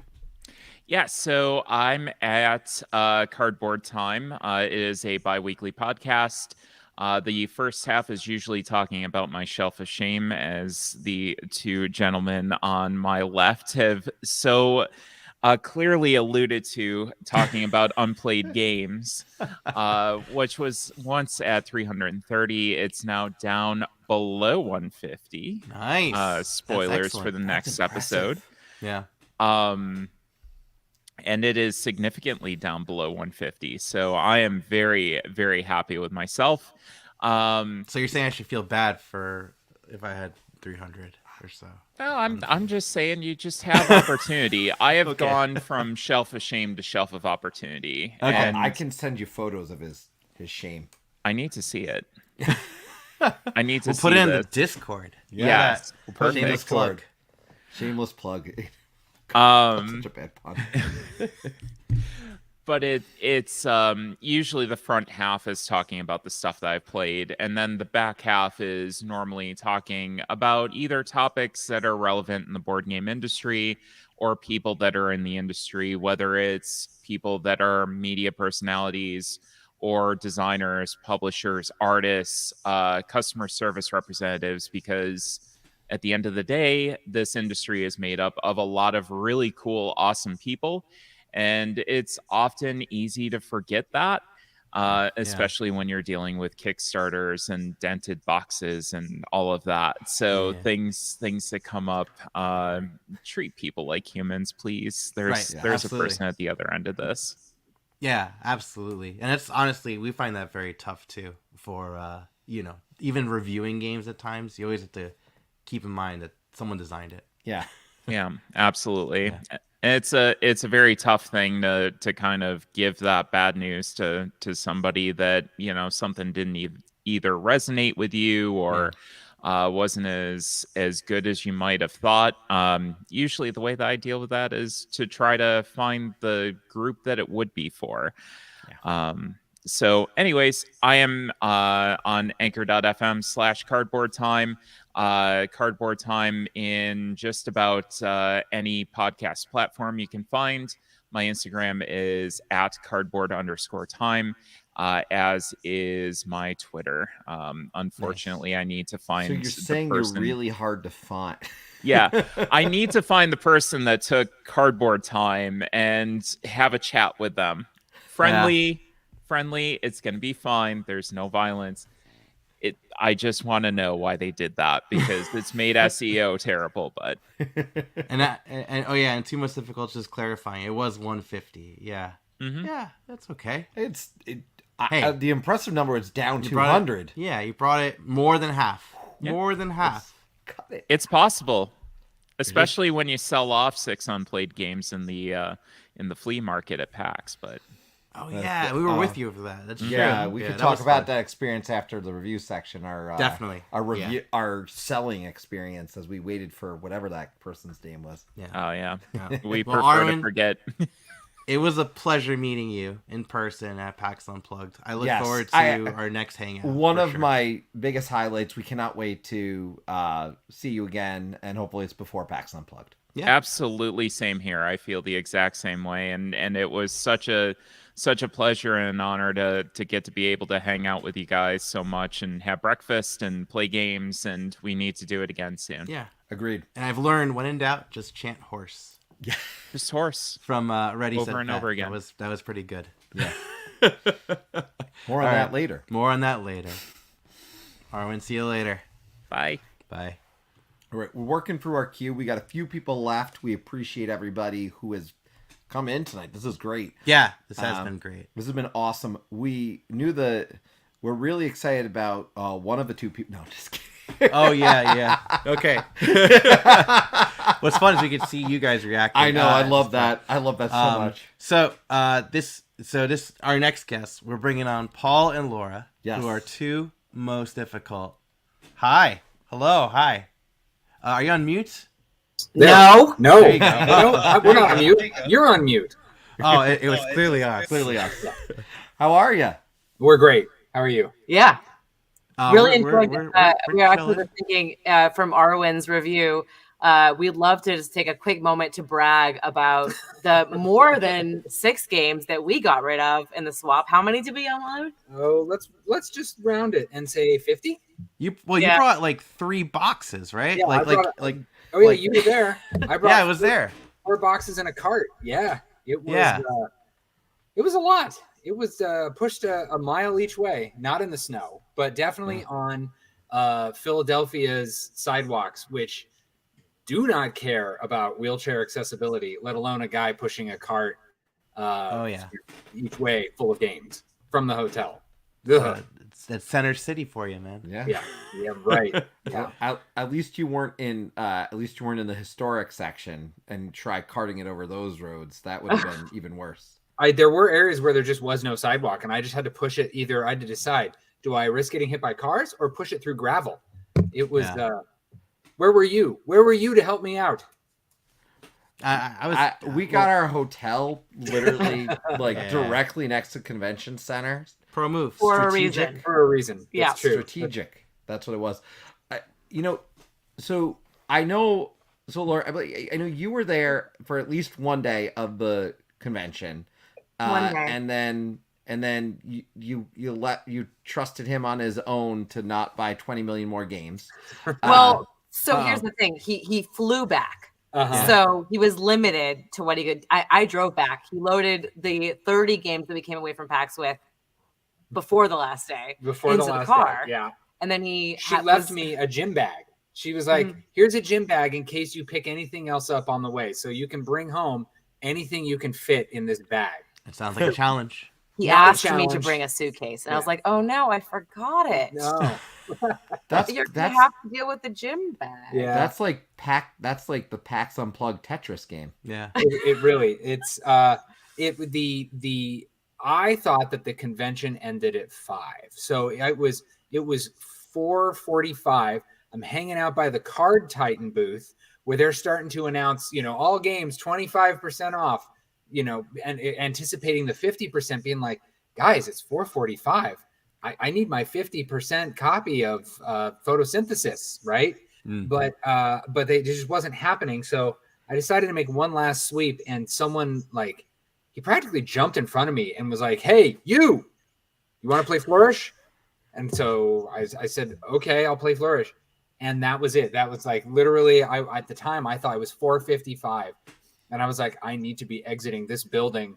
Flourish, this game is all right. I mean, all this cardboard is probably like $60, right? He's like, no, it's 30. And I before he even finished saying the word 30, I was already up and at the bench, buying my final game of PAX, putting everything back in that gym bag, and literally heading back to the airport with no luggage because you had it all. The clothes I was wearing and a gym bag full of the last games I picked up on the way out. That's great. Nice. So, of the games you did play, for both of you, what kind of stood out to you this year? What's the game that really caught your eye, you really enjoyed, or maybe you just thought was absolutely gorgeous, and even if you didn't get to play it, you wanted to play it? We got 2 here. The first one. I just thought of the second one, and it's kind of a cheat. So, are you thinking of Beer and Bread? No. You think? Okay. We can go down the whole list of the 30 games. That's not necessary. Yeah. Nobody wants that. The Wolves, which we sat down and played. That's yours. Yeah. So tell them about the Wolves. Yeah. So did anybody else see the Wolves at PAX? It was on. No, I don't think it was. Which game was this? Wolves? The Wolves. Yeah. The Wolves. Got it. The Pandasaurus. Is that Pandasaurus? Yes. That's the one. Yep. Yeah. Had some really fun game mechanics that, I'm always a sucker for something that kind of takes something new into what is basically an area control game, really. Yeah. But has an added element. In this game, you have land types in your own deck of land types, and you have one of each. There's 5 different land types. Beautiful. Perfect. Yeah. Yep. And then you also zoom in. Zooming in. Oh, too much zoom. There we go. Perfect. That's great. There you go. Just keep swirling it around. Yeah. So you can see the 5 different land types there, and then every character, every wolf type has a different land type that's kind of like their home base. So you have 5 of each land type, but then you also have the one that is your home base. And each of the land type cards that's not your home base will flip to an opposite side that's a different land type. Go up to the upper left of that image, and you'll see what upper left. About. This one? Yeah, all the way. Keep going. Oh, all the way. There you go. Got it. So nice. Those tiles you have in front of you can see in the corners, it's a different land type in the corner there. And so when you're doing your moves, you have to have the relevant land types displayed at the top. And then if you use them, you have to flip them to the other side. And your basic moves will take one land type, simply to go to that land type. You can see right there on that player board, right? And so that person has 3 forest lands face up, which means that they can do something, really cool. Yeah. So the better moves are going to be that involve having 2 of the same land type face up, or 3 is your super move. And it's really hard to do your super move for any land type that's not your home base, because you only have 2 of the other of any land type it's Yep. going to have only 2 occurrences across the rest of the deck. Yeah. So Got it. you're kind of trying to flip your moves each turn to maybe give yourself 3 of your land type face up so that you can do a super move. And those super moves are really, really powerful. They Yep. enable you to actually remove your opponent's pieces from the board and replace them with yours. This mine now. Yeah, just mine now, exactly. This mine. Nice. You were there, now I'm there. Yeah. But it also means that when you are on a land type that is not your land type, you have to be wary Yep. of one of your opponents maybe getting 3 of that land type face up to possibly do their super move against you. It's Yeah. pretty fun in that respect, I think. As pieces get removed from the board, it fills up a calendar. You can see at the top of that image, there's a calendar up there. Oh yeah, in the top Depending on center. the number, Yeah. depending on the number of players, there's 3 different moon phases, and every Oh, time nice. the calendar fills up to a moon phase, there's some 2 or 3 of the areas on the board will score, and the same area will never score twice. So, you know, if you can't get that area that's going to score during the first of the 3 moon phases, don't bother trying to fill it up later because it's never going to score again. So all these wolves end up just kind of circling around each other, converging on all the different spots. That is to say, if you're good at the game. I did not learn that lesson, and primed myself for I didn't get it this time, but I played El Grande. I know that I played area control games. That'll come back up later, and it There never you go. comes back later. And Yeah. I mean, it looks like in this picture too, most of the wolves are like in this top left area, right? Yeah. Is that Yep, right? and that's 'Cause probably it an looks area pretty that was- barren down here. Yeah, that's Yeah. probably near the Oh, end of the here. game, so all the areas have already scored except for the last ones. Got I would it. say that was actually one of my frustrations with the game, actually, is that the movement is pretty slow and you can only take an action on the land type that you are flipping your cards for. Yeah. So very simple if it's just one land type. Like if you want to move to a mountain, you flip a mountain card and you can go there if you're close enough. But if you want to do a super move, you can only do that super move for that land type, and you also have to have it within range. So there's a lot of restriction on what you're able to do. The tricky part that I didn't like was the movement is so slow. You start with I think 2 range for movement. Yeah. And if you continue to buff that particular action, you might get up to 3 or 4. But still, if you're trying to go from one side of the board to the other, you can see it's a bunch of hexes. It is several sets of 4 moves to get somewhere else. So you kind of have to pick which areas you want to go for control of, and at the sacrifice of probably not being able to get them for future scoring rounds. So you It's kind of have a- to think and- ahead.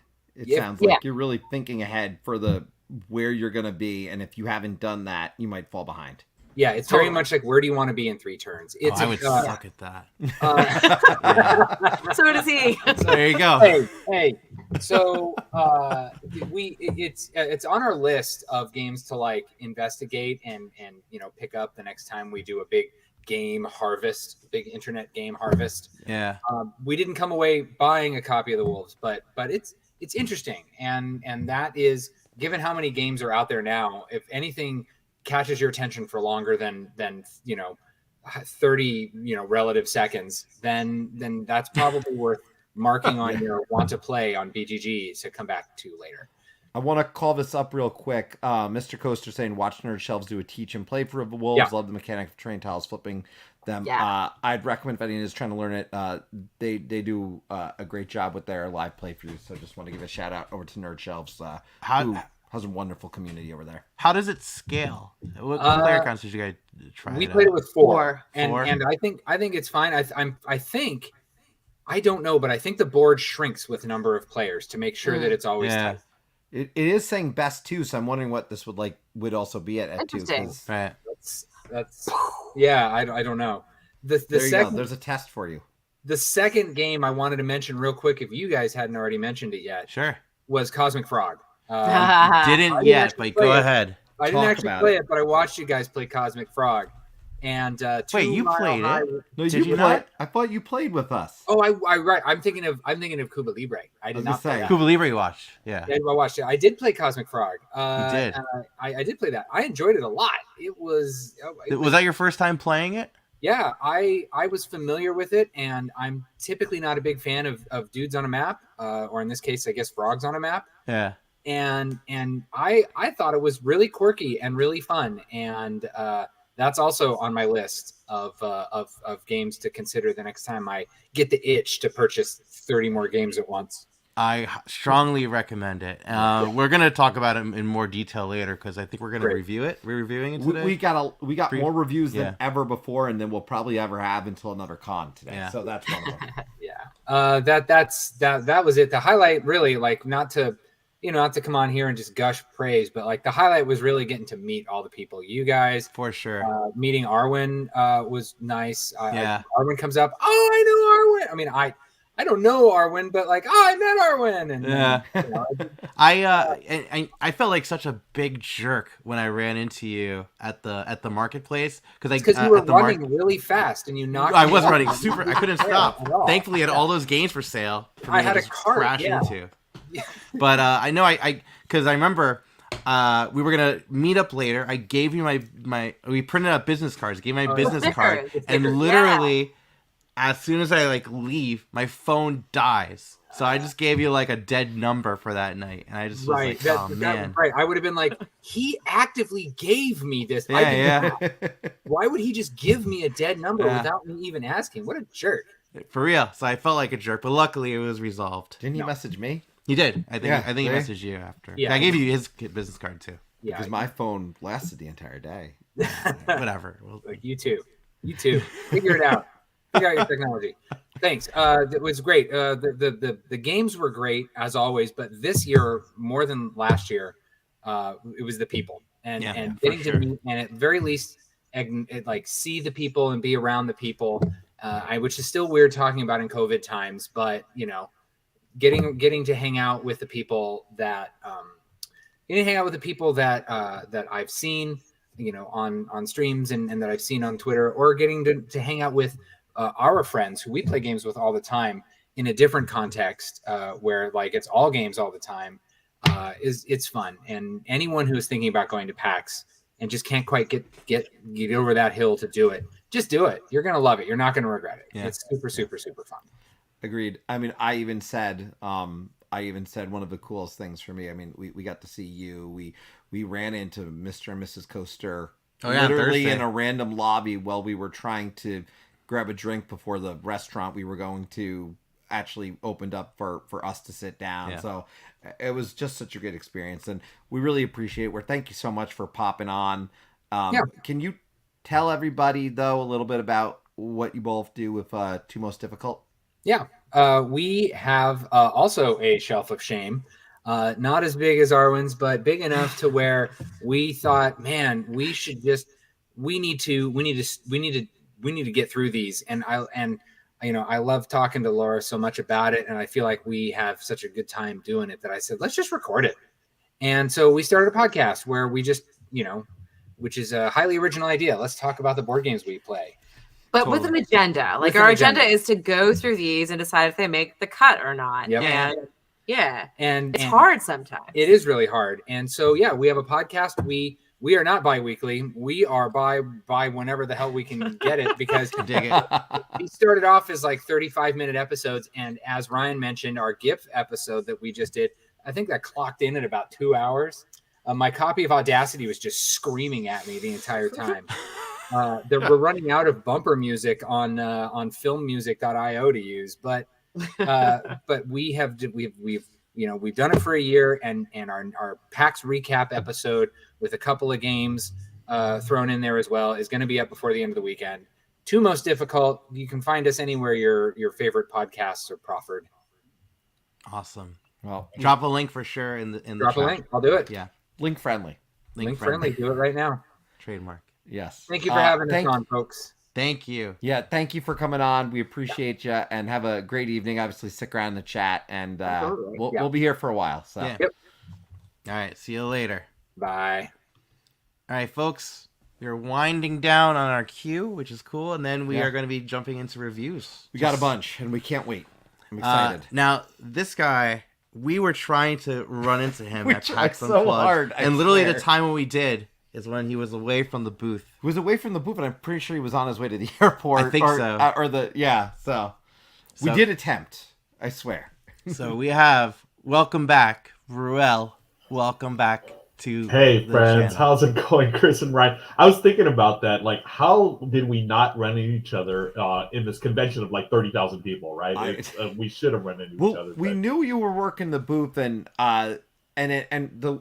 it gets crazy. You know, when you're there, it's just nuts. And so when we finally had the chance to run by, like, oh, he's away right now, and we're like, oh.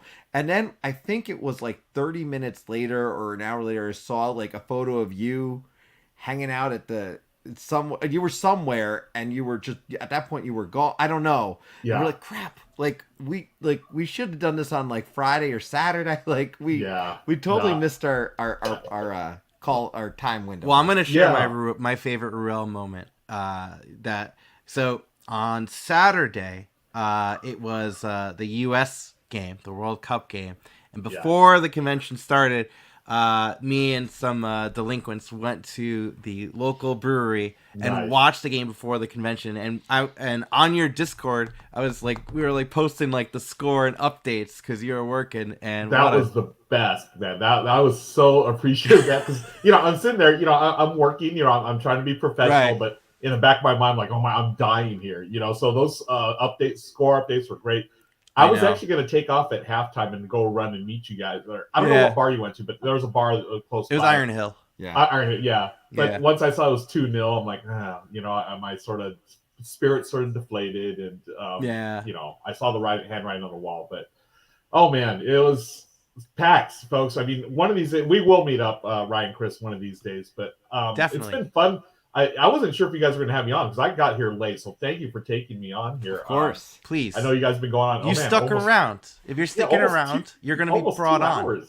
You're hanging around in the queue. And we appreciate it. We figured tonight was going to be... these have been having 4, 5, 6 people pop on anyways, but we're talking about PAX Unplugged. So we kind of assumed tonight was a longer night to begin with. So we got no problem with that. Oh, that's good. So yeah, I've heard some of the stories from people. I had a wonderful experience there. It's like any convention though. It's like a big blur, right? I mean, it's fun. You're having a good time. You're seeing your friends. You're meeting people, and all of a sudden it's like, oh, I didn't meet like 20 people I wanted to meet up with, and now I need to jump on a plane and go home. That's just the way it goes, unfortunately. But I see Mr. Coaster in chat. I was really glad I got to meet him and his partner. And we'd met before, but I literally saw them across from the booth I was working at, and I was like, yo, Mr. Coaster, hi. So I got to see him. Oh, so nice to connect with folks. That was just like us too when we were at the lobby bar. We're like, oh hey, literally just having drinks, waiting to go into the Iron Hell. We were waiting because like a 45-minute wait, and that he just dropped in, and we're like, oh, and they're like, well, actually, I was sitting there. They were behind me. And he goes to me, hey, it's the coasters. I'm like, no, I don't need a coaster. And then he goes, no, the coasters. And he's gonna break into yakety yak, right? Oh wow. Okay, Sorry. Nice. The yakety yak, coasters. I get that. That's very nice. Sorry. Nice reference. Love that. So I had a wonderful time. Also, one of the things I don't know about you guys. I missed most of the show earlier, but I don't play many games at conventions. I realize this now. Like I always want to play more, but I'm going to play a handful just because, I'm running around doing things. And next, it's Sunday. It's time to go home. But I was fortunate to play a few games with members of my Discord community, which meant a lot. Just be able to hang out with them. I met some of them for the first time. But all of, like the latest hotness and everything else, I saw the games, but I didn't actually get to play them. Yeah. Did y'all get to play any like brand new hot games? We had a similar experience because Friday, if anyone saw us, we were running around. Oh yeah, doing different. We were talking to publishers and things like that, but we put everything on Friday, and I was exhausted at the end of that day.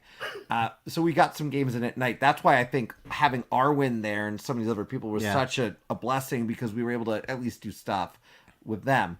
And then Saturday, I said I was going to play a ton of games. I just didn't get to do it. Yeah. And then we'll get into our Sunday, but our Sunday was vastly different than I ever expected. Yeah. And we were in a 4-hour game on Sunday. So by that point, there was like, 3 or 4, maybe, I think I squeezed in as many games as I could at the end, but I was running around at the end on Sunday and be like, and they're like, we got to get out of here and we got to get home. And thankfully we just had to drive, but it is what it is. We had a great time.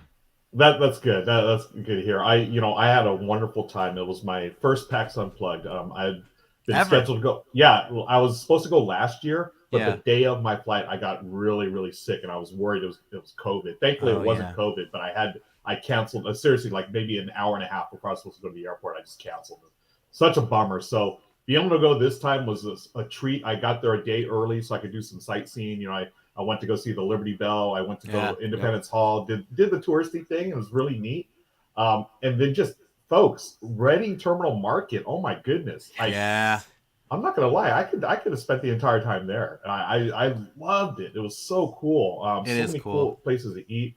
Did you guys any favorites as far as eating things? So, I mean, Reading Terminal, we actually kind of avoid. I mean, we went in there briefly, but every time we went in there, the lines were just crazy long, and rightly so. Like the food there is great, and the convention. I mean, we saw restaurants like run out of food. During the convention. Gosh.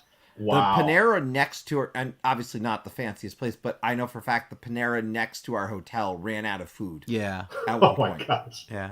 Like they were not, though we were in Fishtown for a little bit. Oh, right? yeah, we did go to Fishtown. We enjoyed Fishtown a little bit on Thursday, which was kind of nice. It was less populated. And I really enjoyed Fishtown quite a bit. Yeah. See, that's what I need. I need some of that local like insider knowledge that y'all got. I need some of those insider tips. Well, so next time you do go there, because if you do want like the best cheesesteak, the one that I've always heard recommended and I've tried is Jim's of South Street. But this year, they were closed down because they had a fire earlier this year. Yeah. So, it's funny that you mentioned that. I actually had that written. Yeah, I had taken a note about that, and when I got to Philly, I looked it up, and sure enough, I read about the fire and everything. Yeah. Like, oh, that's. I can confirm it's the best though, because I've had it. I've had a lot of the Philly cheesesteaks, and that one was definitely the case. Yeah. Skye Larsen. Oh my gosh, I saw Skye briefly. We ran into each other briefly at some restaurant, I think. Right? Was it Skye? Skye brought up where was it? Was it right over here? Oh, okay. We saw the crowded dumpling place. Yeah. That sounds like gosh, which Kyle's saying it was probably Tom's Dim Sum. No, it was. Oh my gosh, I forget the name of it. It was Dim Sum Garden. It was Dim Sum Garden. All right. Which okay, I'm okay. Let me just preface it. I know this is a board game podcast, but we're talking food, folks. Because that's all right. That's all right. That's how we roll. PAX. Yeah, I'm so like spoiled when it comes to Asian food because I'm here in Southern California. Like every town in America, almost every town in America has a Chinatown, which is great. Yeah. In California, we have an entire valley. The San Gabriel Valley has restaurant after restaurant. We have Chinese, Japanese, Vietnamese, Filipino, Korean, everything you wanted. It's all here in California. So when I leave California, I'm really picky about my place, Asian food. So I've got to give it up. Is it Toma? I forget the name now. There was a ramen place there. Was fantastic. It was legit great. I think it was Tamakura or something like that. Okay. Very good. Yeah. Wonderful ramen. Now the Dim Sum Garden, they were talking about like the soup dumplings were supposed to be the best in the city. I mean, I'm going to give it up. They were good, but they weren't like Din Tai Fung level. It was, like that's a whole different level. Yeah. Dim Sum Garden. That was it. I was hanging out with, Amanda McKnight. We had a brief dinner there, and I think that's where I saw Skye very briefly. But oh man, I just had dinner. That's why I'm late to the show. And just talking about this, I could totally go for another snack right now. And then San Gabriel is amazing for Asian eats. And that's the thing too. Like this is actually good. Honestly, I love talking about this sort of stuff too because if you go to PAX Unplugged every year, it's something else to look forward to. Check out what this restaurant was talking about. Like I was just talking about Iron Hill. Like you've never been to Iron Hill, definitely do Iron Hill one year. Yeah, and make reservations for sure. Yeah, make reservations. And I will say, it is important because, for example, I've never been to Gen Con. And if you were to talk about food in that area, that's a valuable conversation for me because we do eventually want to go to a Gen Con. Yeah. But it'd be great to know where should we go. And I know Philadelphia well enough now, places I can go, but I wouldn't know that. So I think it is helpful to have that conversation because that's part of the experience. You do got to eat, and you're going to go to these places, and you're going to, you're going to hang out with people, and part of that experience we've talked about all night is the people. So where are you going to go to hang out with the people? You're probably going to go eat food with them. So exactly, yeah, and that's so true. Like, you know, we're talking about board games and the face-to-face connections and time spent together. You know, means a lot. And likewise, food is the same way. It's another way to bond, right? Yeah. Let me tell you about this real quick about Gen Con. I've been to a couple of them. The food there is nothing compared to Philadelphia. Like Gen Con food. I'm sorry for my friends in Indy. Oh man, I mean, there are some nice places, but you really have to seek them out. Whereas again, with Philly, it's so convenient having Reading Terminal. Yeah, it's crowded, but at least you know the food is really really good stuff. Yeah. Now, what was the one? There was one place in Gen Con in Indy that I had was spectacular, and I'll have to St. Elmo's I'll drop it in the Steakhouse. socials. Yeah, it was something so good there. I forget the name, but I did have some good food in Indy. Just it wasn't as much as like Philly, you know. Chewy Huey did have a question. Speaking of dim sum, anyone play Steam Up at PAX? I didn't, and I saw it. I saw it too. I did not play it. It looks awesome. It looks really cool. It's got it's just components for it are so neat. Yeah. And I remember seeing it online prior, so I really should have. I've never heard of this game. What is this? Steam Up? It looks. Oh, I saw that. Yeah. I mean, it the looks little really dumplings cool. and everything. Component. I know nothing about gameplay though. Yeah. So. It looks awesome, and I think Chewy also. Yeah, Chewy. Shout out to the San Gabriel Valley. That I was. I grew up there basically. So the SGV, the 626. It used to be the 213. Now it's the 626. But.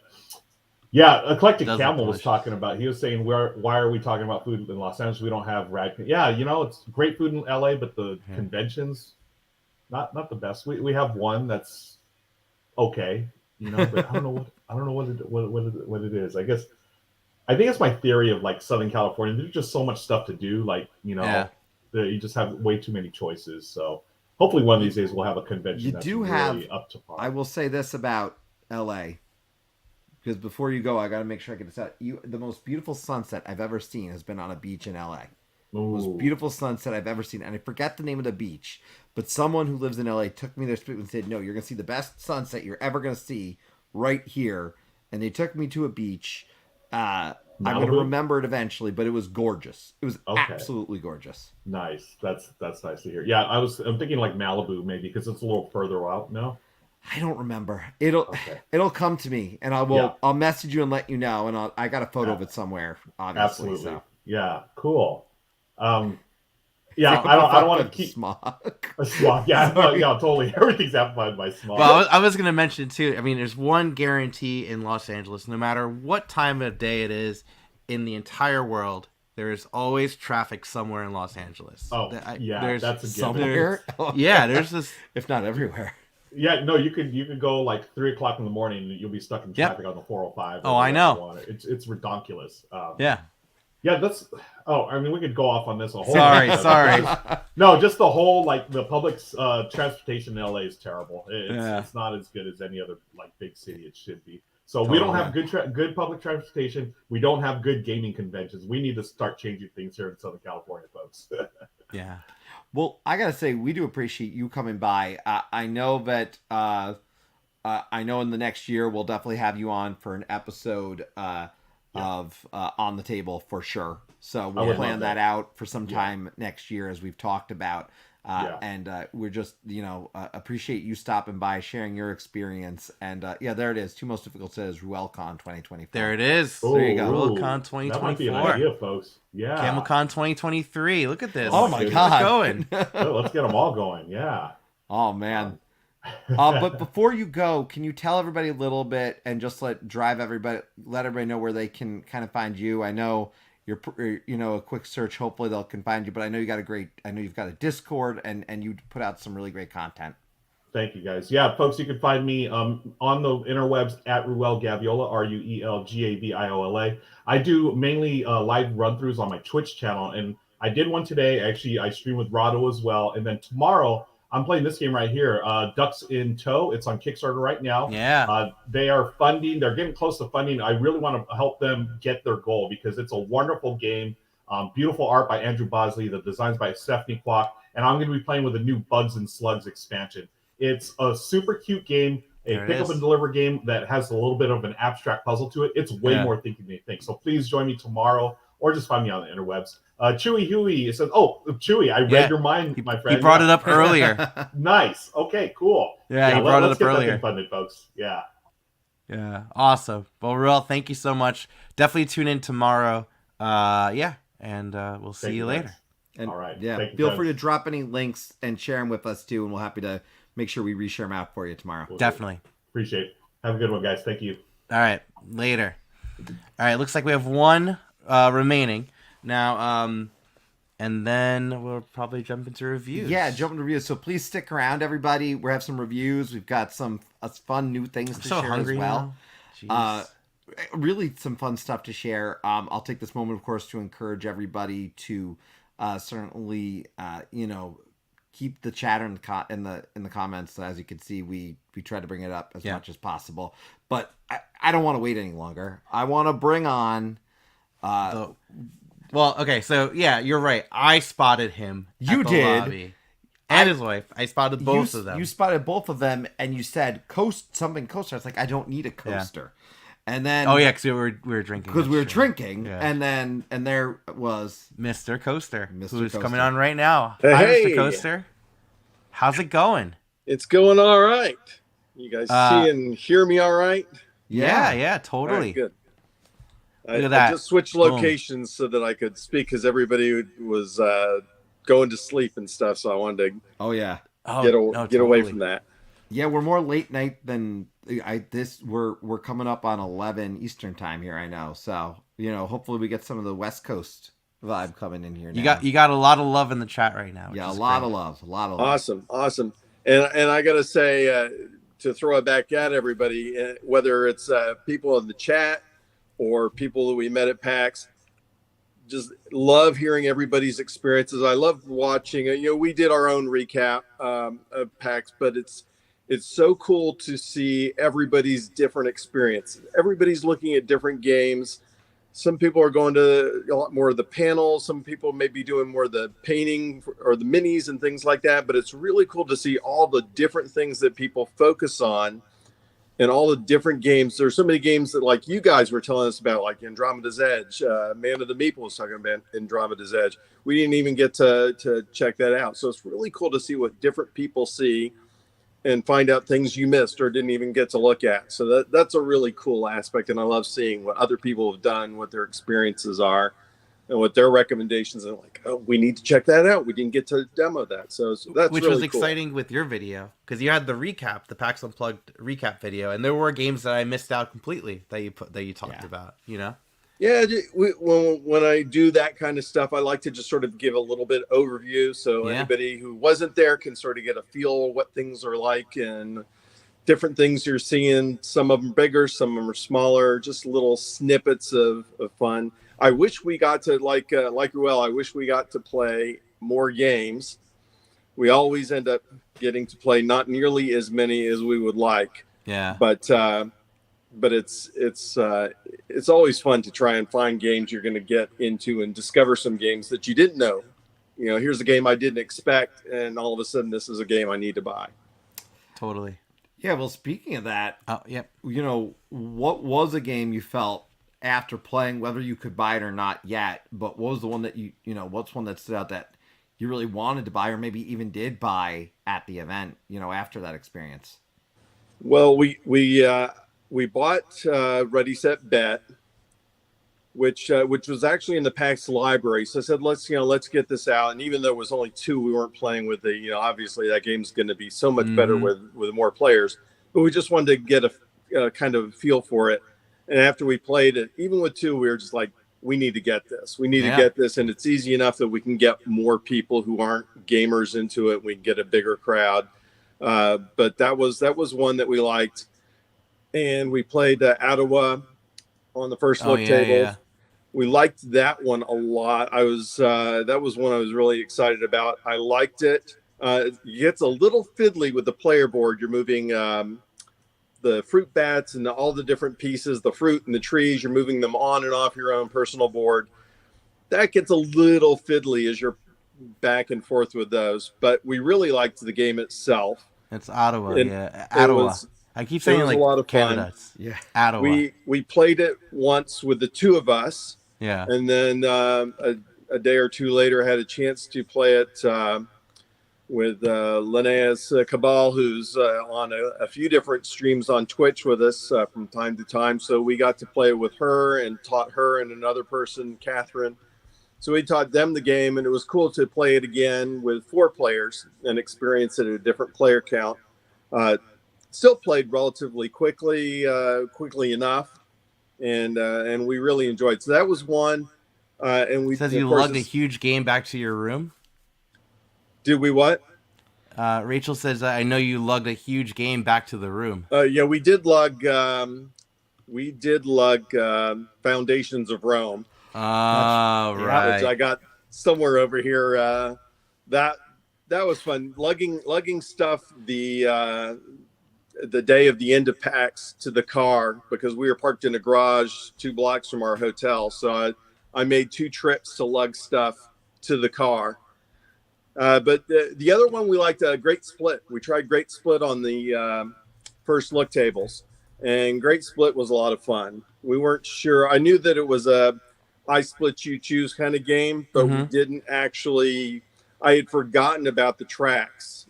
You move up tracks with the different resources that are on the card, so you're trying to figure out, what am I going to offer to the other player? Which are they going to take the one of the 2 pairs or groups of cards that I'm offering? Are they going to give me back the one I want, or are they going to take the other one? Really like that one. And they did have a handful of copies for sale, but they sold out. So, but that's one we really liked. Fairly simple to teach people, but a lot of fun. It looks gorgeous. Yeah, it looks great. It looks really beautiful, and I would definitely like to play that some more. That looked like a lot. It was a lot of fun to play. So really enjoyed that one. Nice. Yeah, I will say, like I said, it was great. I mean, we have decided, third year is the charm. We are going to schedule a game in advance of PAX Unplugged next year, and we're going to play a game, because it speaks exactly what you're talking about, not playing enough games, because a lot of times I'd end up just talking to people, and we might be talking about games, but we didn't even play a game. And I was laughing about it because I was thinking about that. Like, I talked to so many people about games, but the actual playing of the physical, like, we could have been doing it during a game that we knew well or something like that. So I want to improve upon that next year, but we're scheduling a game next year. That's what's happening. Absolutely. And yeah, there are so many people that we connected with and met and chatted with longer or a little bit less time, but it's so hard to game. You know, everybody's going to and fro. You know, you're either demoing things or just attending different panels or whatever. Or, you know, if you're doing content creation, you're trying to get stuff, you know, filmed or meet with people, and there's just so much going on in so many different areas that it's hard to fit it all in. And I keep, every year I'm reminding myself, we need to try, you know, these games on the first look, but it's busy and you get hungry, like, okay, we need to go eat something. Yeah, we need to go get hydrated, or by the end, and I know I'm not the only one. I know Ruel mentioned it, and I saw quite a few people who are content creators and people who attended PAX who just said by the end of it, they were exhausted. A lot of people on Twitter I saw tweeting saying, I'm still recovering from PAX. But yeah, it's definitely, I want to play more games with people. I think at Dice Tower West, I played a ton of Arc Nova. I taught a lot of Arc Nova to people, which was awesome. And I had a blast teaching, but those games last forever. Yeah. But yeah, always want to play more games. Always want to play more games. Always want to interact and spend more time with friends and people we've met, people we've connected with online, and everybody's wonderful. We just always have a great time playing games and just chatting with people, and enjoy that part of PAX as others have mentioned as much as the gaming. Yeah, and I know that you do some stuff other than board game as well, but can you tell everybody a little bit about what you do with your YouTube? And also I want to highlight the fact that you did do a really great recap video, as we've mentioned. I really encourage people to check it out. Drop in that link. Yeah. Link friendly. The whole the whole look at the floor, like it gives you a good look at the experience of PAX Unplugged, what it's like to walk around the floor, and I just think it's a really good idea for anyone who's considering PAX Unplugged to check out your video in particular. See if I got. I don't know if this will actually work. I got a QR code if you want a quick link. Oh man. Well, hold it there and pause the video, and that should work. I'm guessing. There you go. It should, yeah. Anyway, yeah. So I do like mostly like travel kind of stuff and interesting places, some big, some small. We just started doing that as a way to force ourselves. Let's go explore. Let's find neat things or different things and not just sit at home. And it also kind of was helpful that if share with friends and family, hey, here's some places we got to check out. So it's a lot of different travel. It could be military ships. It could be museums. Recently visited some states. We're doing some Christmas light stuff recently. But of course, one of the things I like to do is cover cons, sci-fi cons, board gaming cons, things like that. So if we go to a con like that, a bigger one, we're going to cover it and try and do a lot of stuff with covering the expo floor, some of the other things to see and do. And so it's a lot of fun. It is a little bit of work, and it does take a little bit of time away from gaming because okay, now we're going to stop and I'm going to go and shoot some footage around the floor, the sales floor. But it's a lot of fun. It's really fun. And it's awesome when people, say, hey, that was really cool. I didn't get to go to PAX this year. So it was cool to see what was going on. And I'd just like to give sort of an overview, a little bit of what you see at some of the booths, some of the bigger games, some of the smaller games, some of the different actions. And it's just a lot of fun to shoot some of that stuff. And you see a lot of people, I think a lot of the board game creators are focusing on what they got and what they did.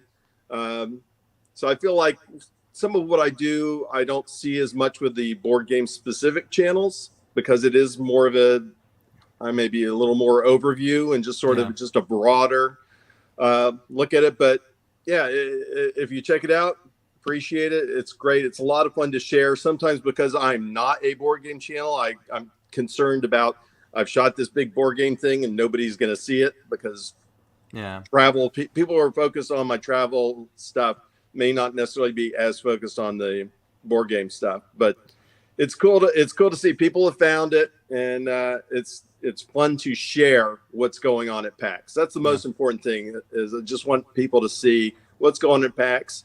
And if you're not a board gamer and you are watching some of my other stuff and you're like, oh, these board games look really cool, turn you on to some other stuff. That's awesome because there are a lot of new people all the time getting turned on to board games and modern board games. Lots of love for it. Lots of love. We appreciate you. Thank you so much for hanging in. I think at this time, we're also now going to encourage everyone, yourself included, to stick around. We're going to jump into rapid fire reviews. Some rapid. It's kind of the only option at this point. Yeah. But yeah, thank you again. Appreciate you, Mr. Coaster. Thank you, guys. Everybody, keep on gaming. Keep on. We will. We will later. At this point, I do want to make a quick note of something. Oh yeah. Just because we have some exciting news of something that's coming. You're going to have a link to it sooner rather than later. Likely tomorrow. We're finalizing it, but it's our timeshare. It's our timeshare. No, the tabletop is timeshare. No, but we've talked about it. Many of you know we have a Discord. We do want to do more on the channel. Part of that is restricted by the fact that certainly, it's time. But we also want to be able to do more. We have a great community. And by all means, even if you're just here and engaging and commenting, you're part of that community. I want to stress that. But for those who do want to help out the channel, we did want to announce that we are launching a Patreon. Nothing crazy level wise, but I'm really excited about the levels and names of these tracks because we're going to have a $3, a $5, and a $10 Patreon range, and that's our tracks, passengers, and our top track engines level. Engines, yeah.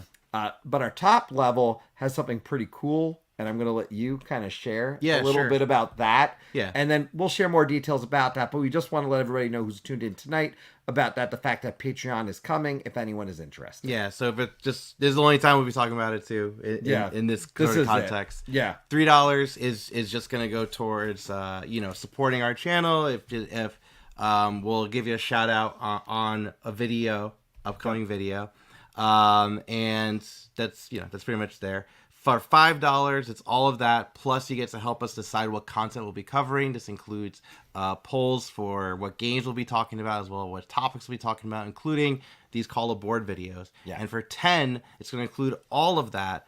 Plus, in addition, every year, annually, you can choose a game off of our Tabletop Express library, which will be mostly made up of review copies of games or games that maybe we have duplicates of that we want to just get rid of. Yeah. So every year you can claim one of those games. We'll just talk. The only thing that we will be asking for, there might be just some discounted rates for shipping, but nothing too crazy. But the game for itself would be free. Yeah. So. And that's all we're gonna mention it now. We appreciate all of you. Our community is so great, and we want to also encourage you to join the Discord. Yeah. We'll be sharing more of these links, but now I want to jump in. It's time. Rapid review time. Now, we heard feedback last time. Our papers were hard to see. That was an awful idea, and we admit it. But it was wasteful too. It was very wasteful. It was very wasteful. So we're sorry to the environment, but we got whiteboards now. Yeah. And it's got our sticker. So if you went to PAX Unplugged and you got a business card from us, you got a sticker, because that's what our business card was.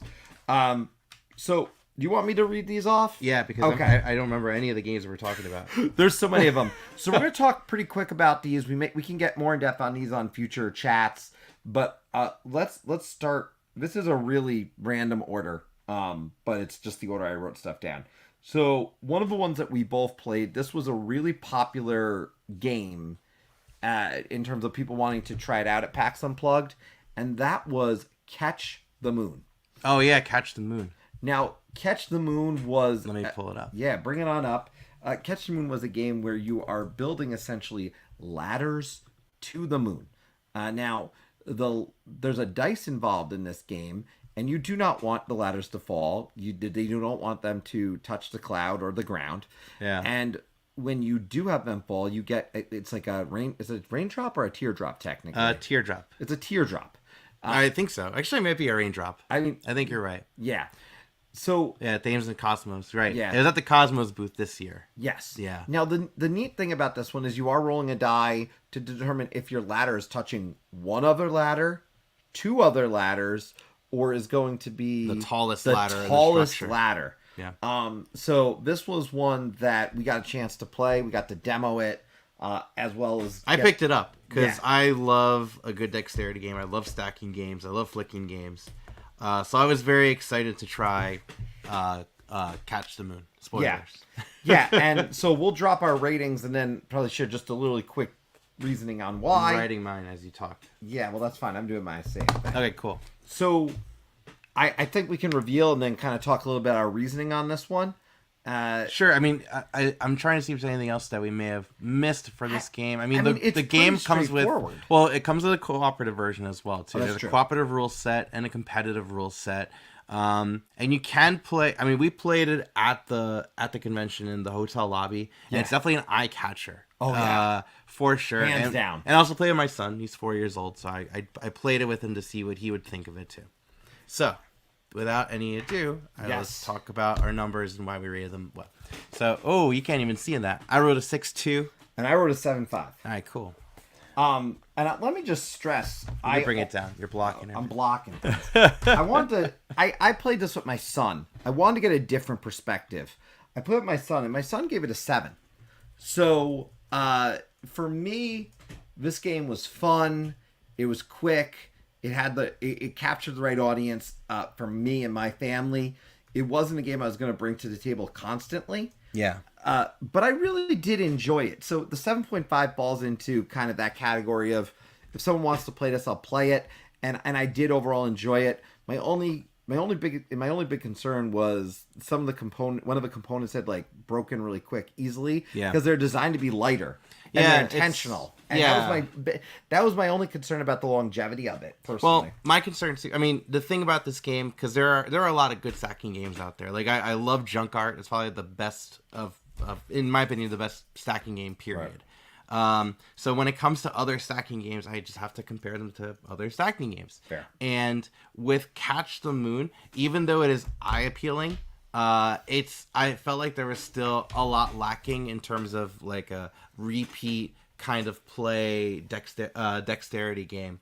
When I could play games like Junk Art, and with this one in particular. You're right. The components one of them did snap within like it's not like the box itself. You just kind of throw the ladders in there, right? And it just pintered off a little bit. But you know, it's fine for what it is and for how it looks. It kind of has. If you've played Tokyo Highway, I feel the same way about that game, where it has a beautiful board presence, but in the end. I feel like it's more of a presence on the board than an actual game where you're trying to win. Yeah, and again, I enjoyed it. It's fun. My family would play this one. We'd even play this over a dinner. Yeah. But it definitely falls into a filler category for that reason. I think a lot of people are going to really like this one. Quite frankly, I think it's very easy to teach, and that's the reason, quite frankly, why I probably bumped it up a half a point, because I could teach this one fairly easily to a 7 and up audience. My daughter tried to play it at 4. Yeah, that didn't work well. But I mean, the thing is, like, why would I recommend this over something like Teeter Tower? Which I didn't play Teeter Tower. You didn't play Teeter Tower, and you still felt strongly about it. But I mean, at least with Teeter Tower, there's a bit more game there in terms of like decision making sort of thing. I won't debate you, and we will talk about Teeter Tower on a future episode because I want him to play it before I rate it. But we'll talk about Teeter Tower. I think that's a great comparison. Okay, cool. So one of the games I played for the first time, thanks to you and one of our other guests, was Cockroach Poker. Oh, yeah. Now, this is not a new game, folks, but this was my first time playing it. So I wanted to at least give it a rating and update everybody. If you have not played Cockroach Poker, it's literally... I'm not going to show the screen just yet because I don't want to give away my rating. Yeah. This is literally a game with 8 different types of cards and 8 of each of them, if I'm not mistaken. Yeah. And there's a cockroach, there's a... stink bug, a scorpion. You literally pass someone a card and you say, this is a cockroach. And he could say, it's not a cockroach. It's a bluffing game. Yeah. Yeah. But... it seems simple. It seems so simple as a concept, but the way it executes and the experience of it was phenomenal. And I just enjoyed this bluffing game. Oh yeah. It was just a blast to play with a group of people. And when you talk about easy to teach, I mean, it was simple. Oh yeah. Like it takes you 2 minutes to teach someone, and then there you go. So let me talk about Cockroach Poker now. Sure. Well, first, just so you know, Cockroach Poker is a game where there is only one loser, okay? And it plays up to 6, and it is that mechanic of that. It's that kind of game where you are bluffing, but it's that kind of game that evokes a very rowdy environment at times. If you play with the right people, it's amazing. Yes. There's times where because a player is losing, which I believe you did lose one, and that's I lost one. The table tends to pick on that person, and it becomes hilarious. And it's not really like malicious, you know, because like I've lost a lot of Cockroach Poker, like a lot. Well, there was a hand where you just kept losing. But I didn't lose. I know, and that was what I liked about it, quite frankly. Because there's only one loser in it. And a lot of the times I have just lost the game because you lose the game, by the way, if you can't play a card from your hand or if you have, I believe, 4 of a kind in front of you. Correct. And man, this game is just wild. If you haven't played it, go try it out. And if you have a big enough crowd, try it out for sure. It's great for holidays. So this and will be small. This It's is like great at this big. This is great for holidays. I agree with that. And I'm gonna give my rating, and this is mine. So I have a 9.6. You really love this. I love this game. This is an 8 for me, and partially because I if I play more of this, might go up to say an 8.5. But it's also a party experience, and it takes a lot for me to rate something in the 9s. That's a party experience, personally. No, not me, man. But there's certain games that if it's a party game that is going to like do what it does, which is cause a party, like it. That's fair. You know what I mean? Like it does what it does so well. And here's the thing, right? I rated a 9.6, and I feel like this game is unfairly rated on Board Game Geek. Like 6.8? It's a 6.8. Oh, that's not right. I don't think it's a 6.8. It's been around for a very long time. And it excels at what it does more so than any other kind of bluffing game I've played. It's my favorite bluffing game, period. Sorry. Can we talk a lot about of high praise. Can we talk about another party game? Sure. I want to talk about a game that I've mentioned on this show, but he had not played, but now we can do this. Oh, yeah. Because we played a game of a Monsdrawsity by Eric Slauson. And I love Monsdrawsity. He knows this, that I was a fan of Monsdrawsity. I think I own everything. There's a Dice Tower prompt. Well, now I don't own everything. But Monsdrawsity is a game where you essentially are drawing the suspect in a lineup, and it's a monster of some weird kind. And you can see what these monsters look like as an example here. But you, as the witness, have only a short amount of time to describe it. And then you're going to score points based on if the person voted for multiple things, actually. So points are scored for the witness in a way, but the people who are drawing it, if you pick the witnesses, pick the person who drew it the best, then that person gets a point. If everyone else agrees and picks that person from that you had picked, the witness gets a point, and that other person gets another point. So the witness can get a point, but only 1 point per round. But everyone's going to be the witness essentially twice if you go by the normal rules. You could play one round, right? Because this game is police sketch artist the game, right? It really is. It's one player describing some bizarre monster, and it really helps if you ham it up too. You're describing some bizarre monster, and people are just trying to draw it the best they can. And what's great about this game in particular is that you don't necessarily need to draw well to really. No, not at all. Well, I don't think you do, at least. But because there are times where I feel like it's not exactly unguilty of that clause. You know what I mean? Because there were times where I saw like a lot of drawings were similar with the features that it wasn't really. It was really it kind of did become a little bit of, if you drew better, you were more likely to get picked. Fair. It did. But at least it's wild enough that it's, you're really just, what's the word I want to look for? It's just unique. Yeah. The role playing is unique. Like, it's really fun to describe the monster that has messed with your plans for that day. And describe how wild they are with, like, for example, 20 eyes coming up. Like a tree-shaped lower body with praying mantis arms and an octopus head and an umbrella on top. Which was the card. And we did play with Man of the Meeple. A Man of the Meeple was there. One of the ones that one of the few that I got picked to win on was the worst drawing of a round, and you all did pick it for the most part. So let's show what we think. Now, we know I like this one in advance, and we actually tie on this. Wow! Yeah, 8.7. 8.7. I really love this one. I enjoyed it, yeah. The thing is, too, like, if you like Telestrations, like that kind of game, even though some people, like Telestrations is not so much a game in the sense that people win. You really don't keep score in Telestrations. Right. In Monsdrawsity, you actually do keep score because you have to compare from round to round. But at the end of the day, it has that same feel to it, and if you want something that adds like a story element to it that you could play around with. You could play around with that. I will note it lends itself well to it. I will note I did ask my son about this one because we play this all the time. He gives it an 8.5. Oh. Now my son is 9. To give people context, remember this. My son is 9, so we can play most of these. But this isn't a 9-year-old's mind. You can't rate higher than your age. It's a rule. No, that's not true. Actually, Right. There's one he rated higher than 8. Than 9. Than 9. Okay. But my son has played games, but he also rates games based. If a game like this needs to be harder, or like this was too easy, he will comment that. But 8.5 for my son. And it's like $20, right?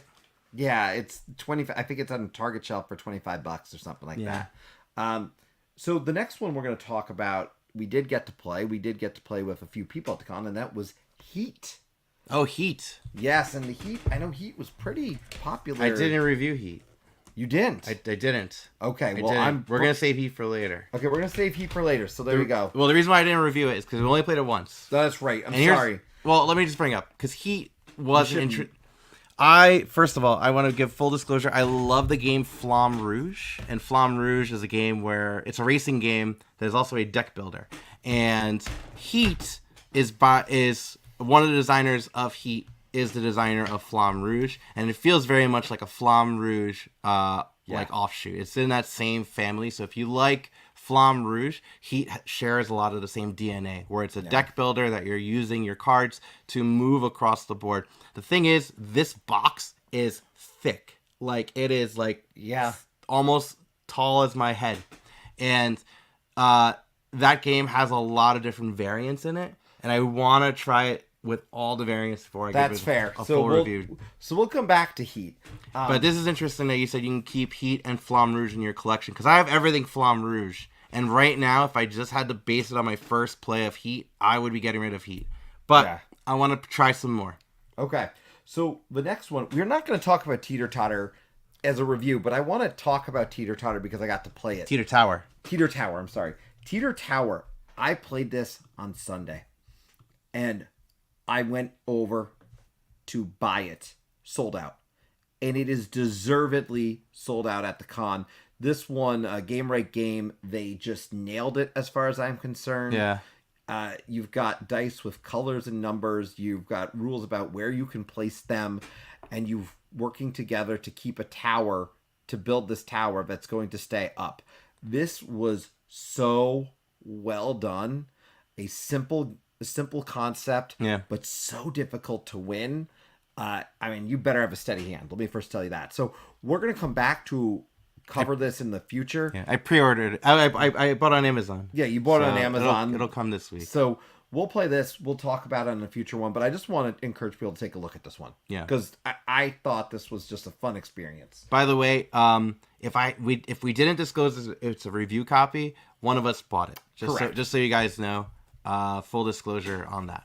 Yeah, we will always disclose if it was a review copy. And speaking of that, can we please talk about Paperback Adventures? Yeah, absolutely. So I'll pull it up. Paperback Adventures was a review copy. We have a copy of the core box because similar to the Final Girl kind of style, as we mentioned earlier when we were talking to Skye, it's got a core box and then additional boxes to cover each of the 3 different characters. Right. And this experience for me, well, it's a solo experience. Let's get that out of the way right away. Yeah, and Skye was on earlier. Skye is one of the co-designers on Paperback Adventures. Yes. And he did give us the review copy. He did, yeah. So this one, from a solo experience, Ryan played it first, and then I played it separately. And I had a great experience with this game. Yeah. I don't solo games all the time. I think Hadrian's Wall is probably the one I solo constantly. And I remember Ryan said, I think you're going to like this. I did. I'm going to let you decide. And I really enjoyed my experience with this game. I was immersed in it. And I have to tell you, because you're spelling out these words to do attacks, defenses against all these different types of monsters, lackeys and bosses on a level 1. And yeah, go ahead. The spiel of this game, right, is you are playing as a single hero, and yes. you are going to be drawing cards from a deck that you're going to be building throughout this campaign, because you're going to be fighting different bosses as you go along. If you played a roguelike game, something like Slay the Spire, it feels very similar to that kind of game. Okay, because it is to some degree. As the game goes on, you're actually going to be leveling up. So all of the cards come in a nice, come with card sleeves, and the cards are double-sided, where there's like a basic side and then an upgraded side. And as the game goes on, you'll be upgrading those cards. You'll be adding more cards to your thing, to your deck, and removing some. You'll have some cards out in your tableau that will give you special powers as well too. And while this is going on, you're trying to maintain survival until the very end by defeating all the bosses, and you defeat those by dealing attacks, by defending from those attacks, and doing all sorts of special powers. And you're going to be gaining those resources based on the cards that you actually play that round. So if you look right there in that image on the bottom left, you'll see the L, the big L. On the left and right hand side of that card, there are different icons, and those are the icons that you will actually be gaining energy points. You'll be gaining attack points and defense points. Not only that, as you spell out the word, some cards like the N and the S, they have icons on them as well too, and those icons will give you some benefits as well. And what's interesting about this is that these cards can be played in two different splays. So you could splay them top to bottom, left, left to, you could play them left to right, or you could play them right to left. So you can either make the bottom card the topmost one, or the leftmost card the topmost card, right? Sorry, leftmost, rightmost is top or bottom. You got it. The other thing to note too, it's not necessarily you're spelling out the longest words to really achieve this sort of thing. Sometimes you want to do smaller words, and the reason why you may want to do that is because whatever card is facing up is what ability is going to trigger that round. So on that L, that ability will trigger. Some of them will give you extra attack points or extra defense or special bonuses if you do like a smaller or longer word, right? But the other thing to know is that once you're done with that attack, when it's time to clean up the cards and put everything into the discard pile, your topmost card is fatigued, and it's out of your deck until you defeat that boss. You're not going to get it back unless there's like a power card that lets you get it back. Yeah, and you're going to go through a lackey and a boss, and then a lackey and a boss, and they get progressively harder. Can I say what I love about this game before we go into the scoring is the fact that I can leave this on my table after beating someone, and I can come back and finish it. Which is exactly how I played it. Yeah, and that's how I played the first time I played it. First time I played it that way. The second time I was playing straight through mostly. Yeah. And that's what I loved about it. And I had a stellar experience with this game. I honestly did not anticipate liking it as much as I did. I thought I'd like it. Yeah. But I loved it. And I don't use the word love lightly. Like, this was an immediate hit for me, which does not... Oh, I'm more often like, oh, I thought I would like this more than this is fantastic. Yeah. And this was fantastic. And the game comes with variety. There's a lot of different bad guys you could play as. In terms of characters, there's only 3 characters you could play as, and you only get those characters if you buy those boxes. So if you bought one character box, you're going to be stuck with that character unless you buy a second character box. But there is a bit more variety than Final Girl, at least with the bad guys, because you'll get more in the core set than you would in the Final Girl core set. Yeah. And I do play a lot of solo games. Yes, I do play a lot of solo games. And I love Slay the Spire, and I love that roguelike kind of thing. But for word games, like, the furthest I do is like Wordle, and I have played Paperback, but Paperback, it's been a very long time since I played Paperback. Yeah. So I want to show ratings, and I'll give reasons. So 1, 2, and 3. So I knew we would be. We're way off, and the thing is, I have a 6.8, and you have a 9.1, and here's the thing: the reason why I'm giving this a 6.8.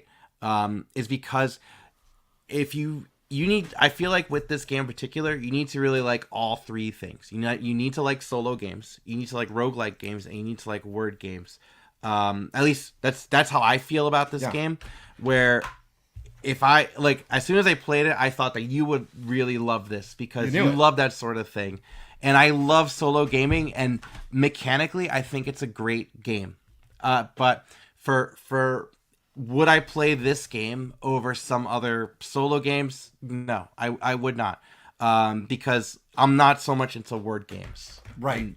So I think if you, for me, I enjoyed it because it made my mind work as a word game. I don't think it wasn't even as much that it was a word game. It could have been a few other things, but as a word game, I do enjoy them. From a solo perspective, this falls into my top 10 pretty quick for solo experiences. And I see what you're saying about the boxes, but I think there is a lot of variety. No, there's more variety in this than Final Girl, for sure. And I like this better than, and I liked Final Girl. Yeah. This is better than Final Girl for me. Thematically, Final Girl is incredible. I think this is equally great from a thematic perspective. Now, there is a 2-player variant too. Did you try that? I have not tried it yet. No. And the last thing I do want to say about this too, in the rules, it does say that you can refer to the dictionary to make sure the word that you play is valid. And as the game goes on, the difficulty increases. And a lot of the times, I'm not going to lie, I felt like I was just cheating going to the dictionary so often. Yeah. Like, I felt bad playing that way, you know? Yeah. And there was just, that's just like a personal thing. Right. I just felt bad playing a word game and referring to the dictionary as often as possible, because in a lot of solo gaming, I do tend to min-max. I do tend to try to figure out what is going to be the best outcome. Yeah. And in this game, I felt like the min-maxing referring to the dictionary just felt like cheating. And that's fair. That's how I felt fair about it. But that was Paperback Adventures. That is one that I will be playing a lot of. Yeah. If you can't tell. I wanted to note, we'll come back to... I want to talk about, maybe we'll come back to it. I bought at Van Ryder booth the Crusoe Crew, which is a book. Yeah. That you have four different books. It's a beautiful graphic novel style, and what's neat about it is that everyone has different stuff in their books. It's similar pages, but there's numbers within those pages that someone might see, another one might not, someone else might not see. Yeah. And so it's a choose your own adventure style in that way. Just go to the map if you could, because I don't want to give away too much from the book. Oh, there's spoilers, right? Yeah. So we don't want to... But you could you start your adventure and you have to pick where in the map you want to go, and that's how it all starts. Yeah. Big thing with this one, I loved it a lot, but I don't have a true rating for it. I did ask my son, and I think my son's review of this is more important than my own, because this is designed for him. Yeah. This was not designed for me. My son gave it a 9. Yeah. My son loved it. Really? My son likes to read. My son gave it a 9. Now you compare that, Catch the Moon was a 7 for him. We didn't talk about it. One of the games that we will be doing a review on in the future is Carrick. He gave that an 8. He gave Cockroach Poker an 8, actually. I didn't mention that. And Monsdrawsity an 8.5. But not Paperback Adventures, the Crusoe Crew, 9. Yeah. So that speaks volumes for me. I don't think my review even matters here. If you've got kids who are 8 or 8 plus, Crusoe Crew, I highly recommend. I think they would love it. I do want to try it. And we bought the smaller books from them that are designed for the younger kids. Oh, yeah. And my daughter makes me read it every night now. So yeah. I didn't ask her a number because she's 4, but I can tell you she loves it. Yeah. No, my son loves his too. It's called Mr. Wingletter was his. Do you want to save Cuba Libre, or do you want to talk about Cuba Libre now? You tell me. All right. I'm following your lead. Let's jump over, just so people know, we got a review copy of Wicked and Wise from Weird Giraffe Games. We played it. We'll revisit it. We're going to revisit because we want to play it more because there's a 2-player mode and we haven't tried it. We talked a little bit. Can we do a quick rating on Cosmic Frog? We've talked enough about Cosmic Frog. Have we? We have, but I just want to make sure we've never formally done the number, and I know yours is going to be higher than mine. Yeah, mine's going to be considerably higher. But that's okay. That's fine. That's okay. Cosmic Frog is what I like to describe as the smartest dumb game you will ever play. That is accurate. It is a game where you are playing as 2-mile frogs, which I believe are called the Reina, and you are jumping along the shard. You are harvesting different pieces of terrain and putting them from your mouth down into your gullet, and then disgorging them out into the vault, which is your private vault that is out into the ether. And these are all terms in the game. Yeah. And as the game goes on, you'll want to attack other players. And the thing is, when you attack other players, you reach on in with your with your tongue and just yank out I know it terrain. looks like I don't like it, but I actually really like this game. It's so bizarre. I just love teaching this one, and I love talking about how bizarre this game is. This is like Royal Rumble, the board game. Yes. And it's a game that it is very confrontational. And if you don't like confrontational games, this is a very confrontational one. So that might tell you alone if you're going to want to play this game or not. However, the thing about this game is that even though it is very confrontational, if someone knocks you in the gut and just takes out some of your terrain, another player can just come in and beat the crap out of that person. And So good. and the cool thing about this game is a lot of these games, these like confrontational kind of games, they could end in like player elimination. There's no player elimination in this game. And there's nothing about awarding players based on how they were in combat. The only way you score points in this game is the terrain in your vault, which is your private tableau. How did you lay out those tiles? And you score points based on different sets of tiles. And that is it. And That's it. And the game is wacky beyond belief aside from that. The scoring condition is the simplest thing to explain. And yeah, the teach did burn your brain. I believe you were on for the live teach when we did that. I think he was on. We'll play in person. Add that to our. We should play that in person and at next PAX Unplugged. And so yeah, this game is just wild. It's a great time. There's an expansion coming out next year. I am so looking forward to it. Cosmic Frog. Did I write my number? I'm going to write my number. It's going to be high. It is going to be higher than mine, and mine will not be low. I can tell everybody that right now. Mine is not low. Well, you tell me what you think of Cosmic Frog. Well, go ahead. So, you've kind of recapped it well. It is chaos. It is fantastic. That's my review. It's gorgeous, too. It's all right. Hey, 9.5, 9.1. 9.1. I really like this. I'm glad you liked it. I really like it. If you didn't own it, I would have bought it. So yeah, it's wild. If that description excites you, just go and get it, because this game is worth it. This game is absolutely worth it. There's nothing else like it out there. I mean, maybe Wiz War, but I never played Wiz War. But I own Wiz War, and I don't know if I'm ever gonna play Wiz War because I got Cosmic Frog, and that's the end of that. So I think we could go quick on this one, because this one, if you've played one other game, you've played this one only with an IP. But Marvel Remix, WizKids gave us a copy of Marvel Remix, and review copy. So we got a review copy from them. So thank you to WizKids for that. Marvel Remix, I knew I was going to like it. I'm a Marvel fan. Marvel Remix is a redo of Fantasy Realms with a Marvel theme. Yes, and that's the best way to describe it. It's so if you haven't played Fantasy Realms, it's very similar to Red Rising. If you haven't played Red Rising, let me just explain the game.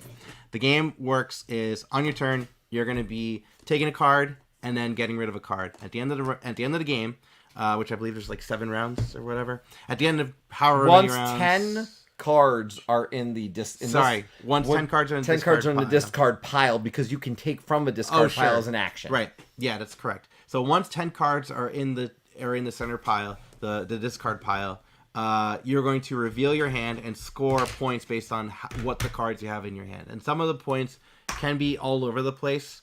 Like really all over the place. I think I lost 100 to 46 in one game, and so it's crazy. I mean, I think there could be even higher, right? I know, but it was still a 60-point difference with like very. But what few this turns. does is it just adds the Marvel theme to it. There's no Doctor Doom, so there is a Squirrel Girl promo. There's a Squirrel Girl promo, and then other than that, though, like it's quick and light.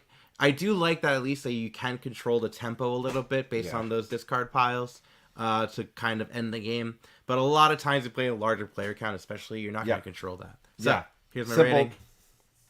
Okay, we'll have a 5/5. I enjoy it. I enjoy it for what it is. It's quick. It's easy. I can get it to the table, play a quick game. My son gave it a 9. My son loved it. My son is a Spider-Man fan. Spider-Man's in it. So that is the most biased review he could give. If Spider-Man's in it, he's going to rate it high. I don't think there's much to it, to be honest. It's simple, But the thing is, that's time I could be spending playing another lighter game. Yeah. So I don't necessarily recommend it. I think if you're a Marvel fan and you want to own one of those, pick up the Marvel version. Sure. That's what I would say. So next up, we're not talking Wizard Wise. We did Cosmic Frog.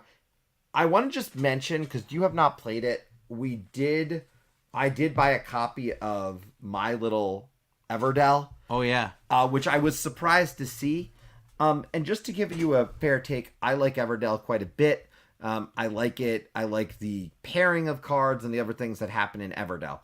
My Little Everdel, obviously not designed for me. So the review I'm actually going to give is I asked my son. We played this through. My son is 9.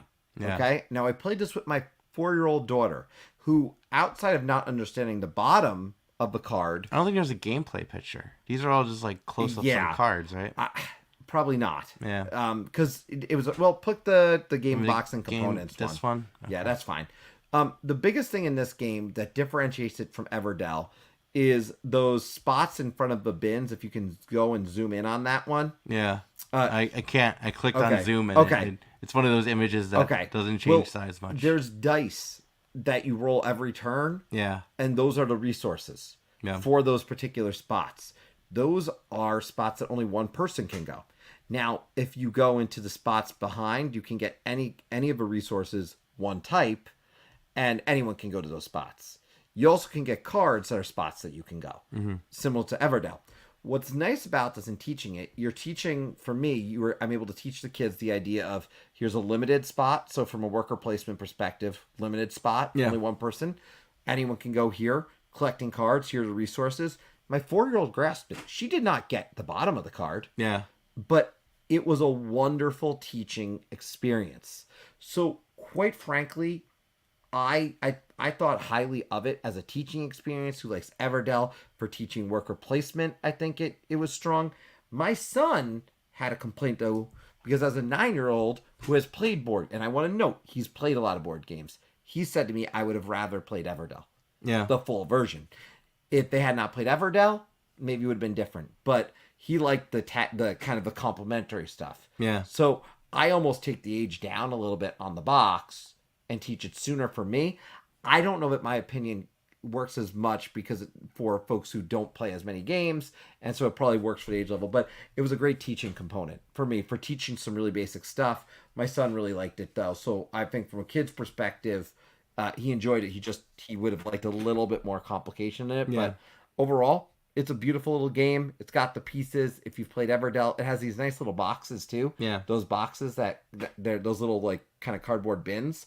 They're a really nice kind of component. So did a great job with it. It's a reasonable price point. So if you like Everdel and you have some young kids, it's a decent pickup. Older kids, if you have kids 10 plus, they're probably gonna want to play Everdel if they've played Everdel though. Okay. So one we played. One that we did play. Wait. I'm jumping the script. Jump the script. You talked about some games that you've played.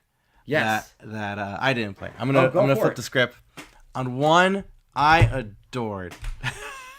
Oh yes. I need to show this game. This is last minute. I'm talking about. Hang on. Before we go. Oh yeah. Would you recommend to play this first for kids or jump right into Everdel? It's well, it depends on the age, right? I think it depends on the age. It teaches you a lot of the basics. Yeah. It doesn't have the whole, if you have this card, you get this card for free component. Yeah. And also when you get cards, you can buy them, you're buying them from the cards on the table. Yeah. As opposed to getting the cards and playing them. You're buying the cards and immediately playing them. So some significant differences in the game, but it was a fun experience. I liked it. I bought this game. I'm not going to get rid of it. I'm going to keep it and use it to teach some other people and hopefully get them into Everdel. But I think it depends on the kids and the age range. As I said, please, I stress, my 9-year-old son, I said this before, he played Raiders of the North Sea when he was 6 years old. So I didn't expect him to think this was complicated enough. But is that one of those games, like you just said, you want to play My Little Everdel to get people into playing Everdel? Like, and not necessarily. I think for some, on its own. I think it stands up on its own. Okay. I do think it stands up on its own because I think some people won't want to get into all the complications of Everdel. Yeah. It's a streamlined Everdel that I think families can easily get into. I could get my family to play Everdel. Yeah. I could take this to my family at the holidays. They could play this. Got it. I'm not teaching them Everdel. There's way too much things going on in Everdel for them. Even though it's not complicated to say me and you, to teach that to my family, I can bring my little Everdel, and the box size is fantastic. It's not this big fat box. It's a really thin box. Got it. So I think they did a great job with this interpretation. All right. So please go ahead about Here pizza. I go. Yeah.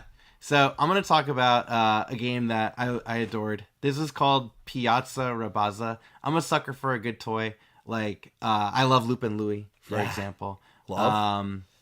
Adore. Love Lupin Louie. Adore Lupin Louie. This game gives me that vibe. Piazza Rabazza is a game where you are playing as Luigi, a delivery driver of a Vespa, traveling different parts of Italy, delivering pizzas out to these fine people. You're delivering pizzas, which are these small magnet pizzas, and you are going around on like a little acrylic like ruler with the Vespa at the end, and you're going around weaving through different parts of the board and trying to get close enough to the customers that the magnets will attract and the pizza will land on their face. And if you do that, and you owe that, and that customer is your customer, you get to successfully complete that contract. Okay. It's really silly. Now here's the thing: you could potentially give it to the wrong person, and if you give it to the wrong person, and let's say that contract belonged to you, congratulations, you say grazie, and you get to score that.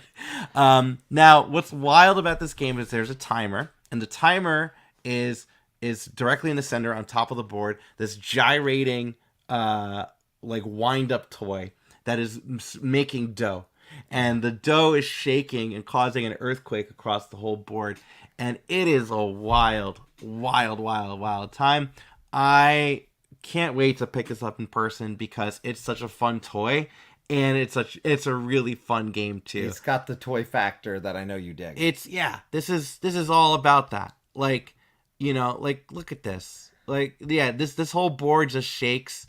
And yeah, there's the shaking gyrator making the dough right now. And this is you driving Luigi in, getting them in through. And you start in a specific corner of the board, okay? So you can't like change your seat. You have to stay in your corner. And let's say if you have to deliver all the way up here to this guy in the fountain, well, guess what? You're going to have to do it from your corner entrance. And you'll have to make sure you get there without touching the other players, the other pieces as you go along. And not only that, you have to make sure your pizza stays on top of the Vespa. And yeah, it's adorable. I love this game. I want to play it right now. Oh, man. I think I gave it like an 8/8.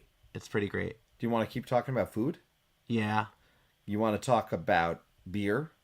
Oh, bread? Good idea. Good transition. Yeah, want to talk about some beer and bread? Yeah, I do. I think that was the next one on my list. Yeah, beer and bread. Yeah. So let me share the screen for that. Go ahead. So beer and bread is a 2-player game. So naturally, I picked it up. I was talking to the folks over that booth, and I just they were trying to I gotta tell you, Deep Print Games. Yeah, well, it wasn't Deep Print Games. It was Pegasus. Capstone. Oh, Capstone. I think it's Capstone. Was it Capstone? Click on that for me. Let's see. It was Capstone. It was Capstone. So talking to them, they were trying to sell me on another one that they said was like Watergate, but I couldn't not look at beer and bread. Now let me give you a history here. Mm-hmm. I have struggled to find a game that had the word beer or had a beer focus that I dug. Heaven and Ale, in particular, just didn't even get it to the table. All these games I wanted to have this beer, and it didn't even need to be a hardcore part of a theme. I just wanted something with beer in it at this point that was good. Beer and bread is 2-player. A board game with beer. Board game with beer. Yeah. So beer and bread is a 2-player game, and mechanically, I love it. There are 2 seasons. There's essentially a great, season where everything is great, and then a dry season, or where all the goods start to diminish. Yeah. You are playing every round different though. So there's 3 of each. And what's neat about it is you're drawing 5 cards every single round. But when you're playing your 5 cards in the first round, when everything's great, you're actually going to play a card and then exchange hands. Yeah. So you're each going to play a card, exchange hands. And the 2 cards, there's the beer cards and the bread cards. The beers are the blues and the breads are the browns. Correct. Now, but these cards have 3 sections to them. Yep. They have resources that you're able to take from a field, provided the resources are there. Yep. You've got the middle, which is the order that someone wants you to have. And then on the bottom, you have upgrades, which you put under the board. And this is my only complaint about the game. Was sliding under the board was a pain in the ass. Yeah, especially playing like Aquatica, which perfects that. Yeah, so that's honestly my only complaint about this game. But every other aspect of the game, I really enjoyed. The concept that I love, and this is key, is to win the game. It is the highest score of your lowest scoring product, the beer or the bread. Right, so beer, you count up all the victory points from your beer, you count up all the victory points of your bread, you take the lower score. Yeah, so you had to strike a balance. Like, we had a game where I thought I was going to get blown out. I think the difference was only a few. Yeah. And I easily, had I got one other card down that he took a resource for, would have been close or won the game. So I really enjoyed my experience with this one. I highly recommend people check this one out, especially if you like 2-player games. Well, let me chime in on this one. Yeah. Here's the thing I love about this. It's a 2-player game with a box this size. And when you have a board game collection, box size is very important. The box is this size. And you get a lot of...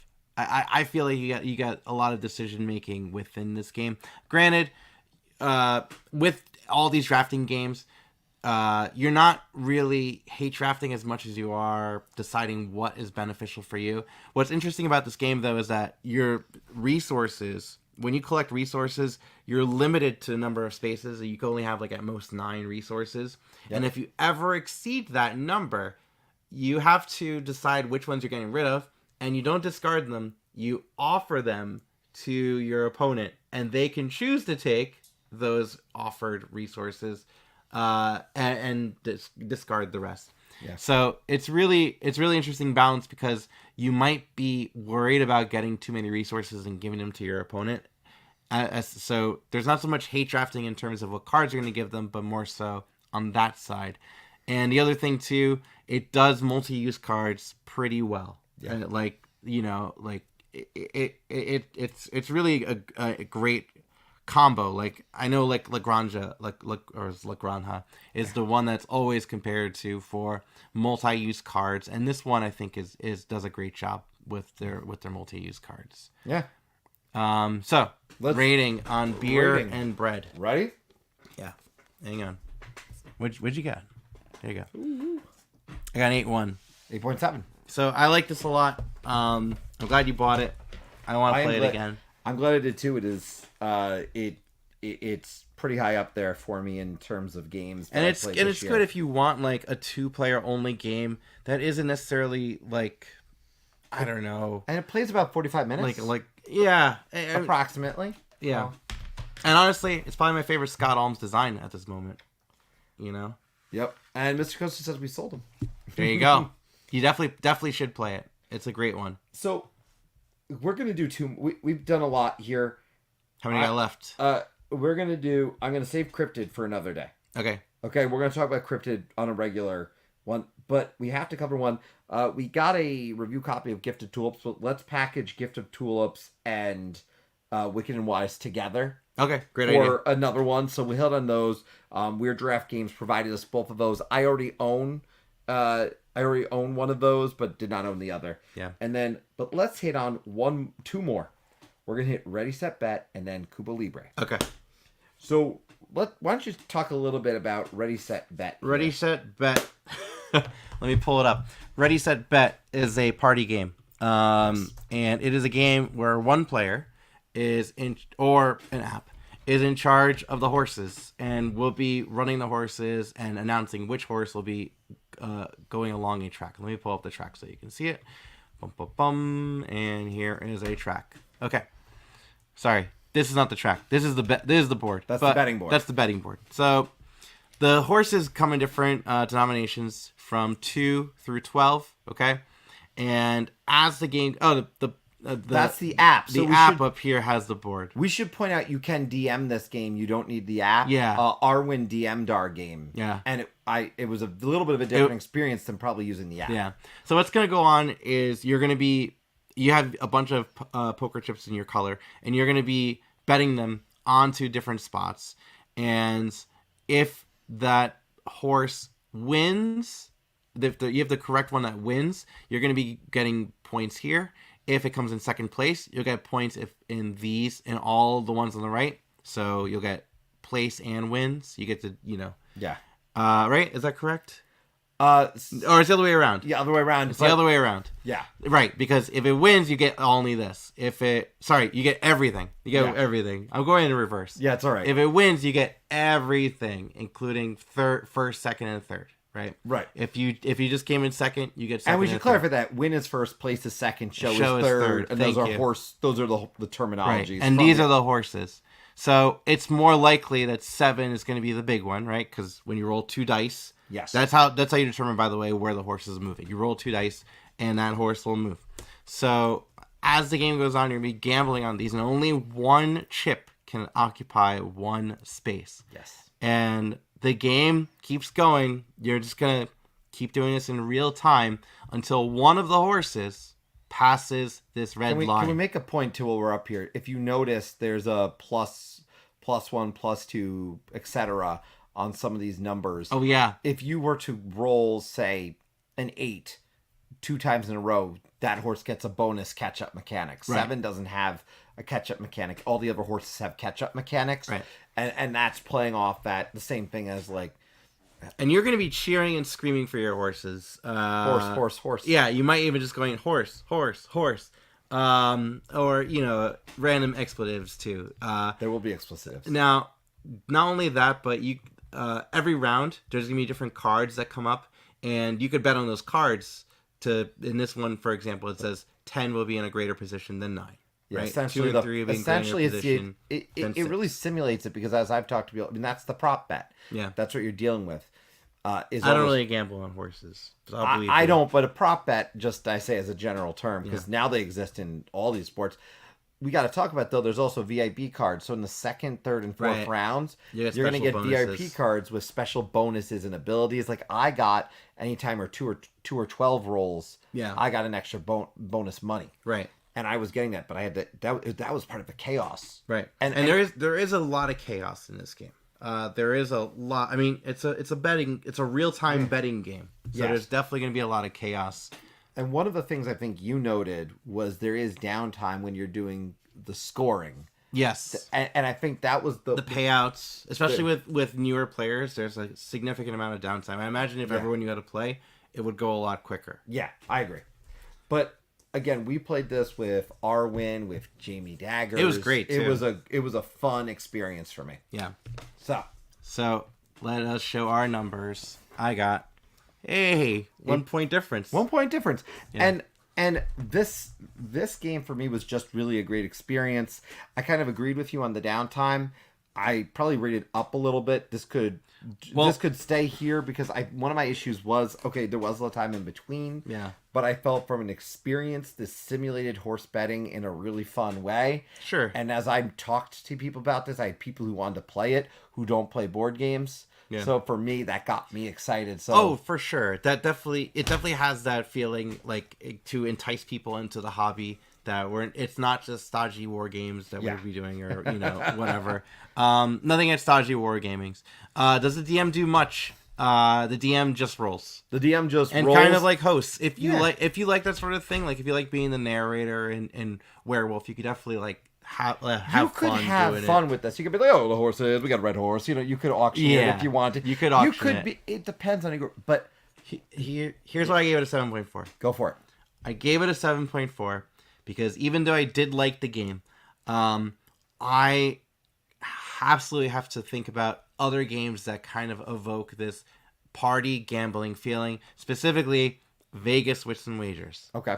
Vegas Wits and Wagers, does an amazing job handling a large party setting with a gambling aspect to it that I would prefer to just play Vegas Wits and Wagers over Ready Set Bet. Well, I need to play that then because I've never played it, so I'd like to experience that. You should. Yeah. You should for sure. It's and the thing is, at least with that one, it's different, totally different games gameplay wise, but feeling wise, like that gambling sort of thing, I prefer that to spend my time with that as opposed to Ready Set Bet.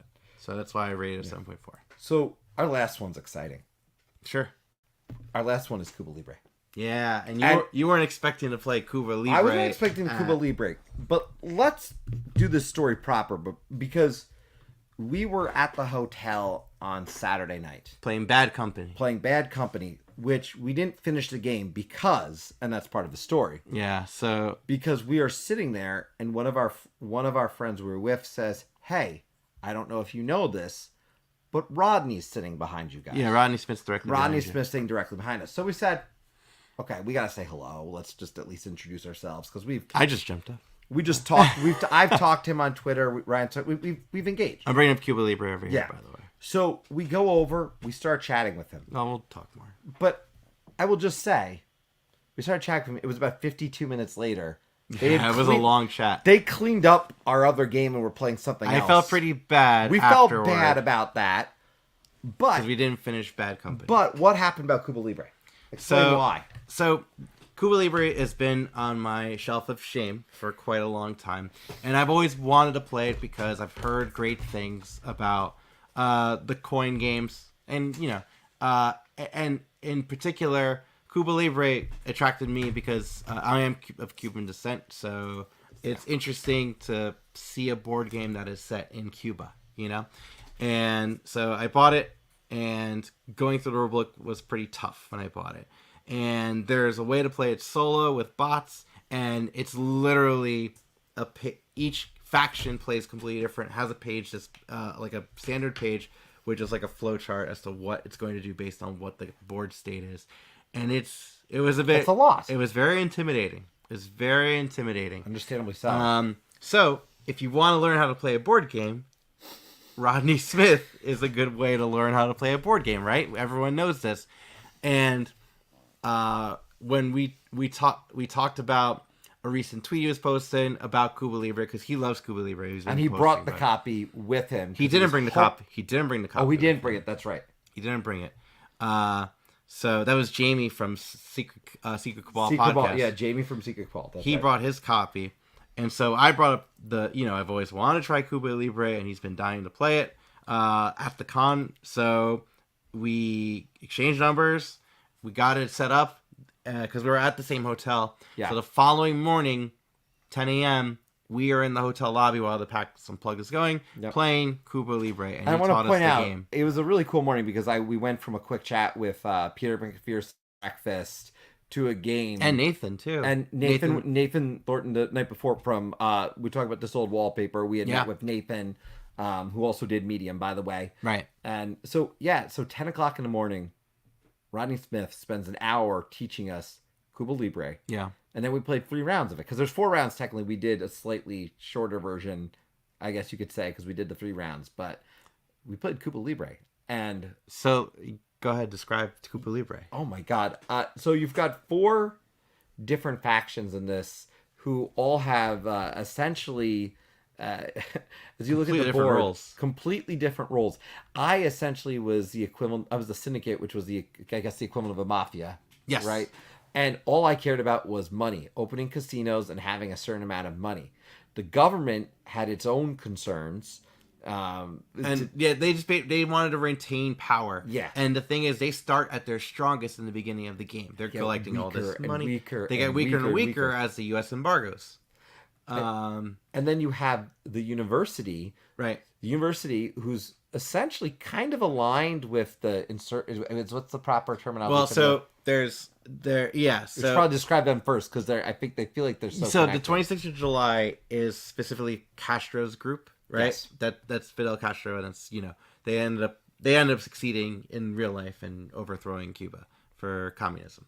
Then there's the Directorial, which is they were very like they were very like kind of like a small piece of history, but they're a little bit larger in this game.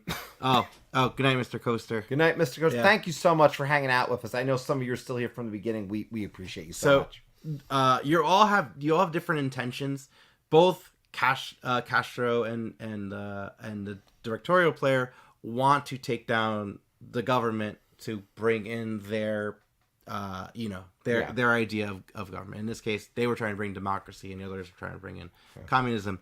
The casino are working with the government a lot, though, because the casino is bringing in money for the government, which gets a kickback. And you all tend to work with a certain person until someone's getting close to victory. So if you've played Root before, if you played Root, Cole Worley's game from Libre Games, so you played that before. This is very similar, where every player has different different ways to win, and at the end of it, only one player is going to win, and every player works completely different. Not necessarily completely different, but they have different advantages for different things. And we can't hit on every action because we're not going to talk about this for an hour.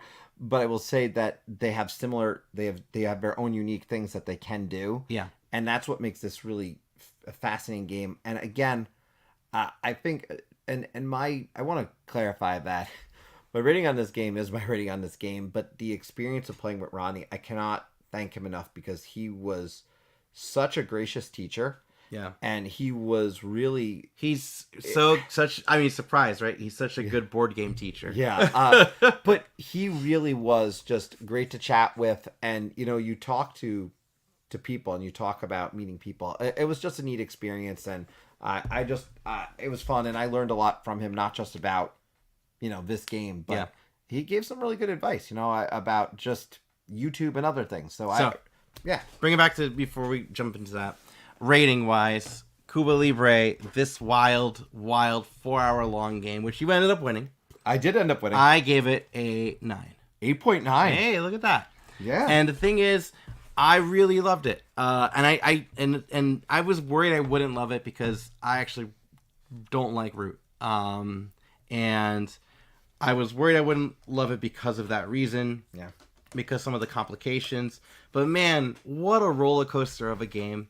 Like at any point, everyone is close to winning, and I don't feel like there was a runaway leader in the game. No, at different points in the game, there was one person that was going to win, and it rotated all over the place. Well, there was one point Rodney was about to win. We did some things to stop it from happening as best we could, and then I was literally trying to make everyone concerned about other things, so you wouldn't notice the fact that I had my 10 casinos. Yeah, you had yours, because in the end, when it's not that we didn't notice, it's just... Well, I know. There was a bigger threat. There was a bigger threat, but I was trying to keep you away from casinos and make you keep you concerned about. So 10 casinos stayed out there. Yeah. It was a great game.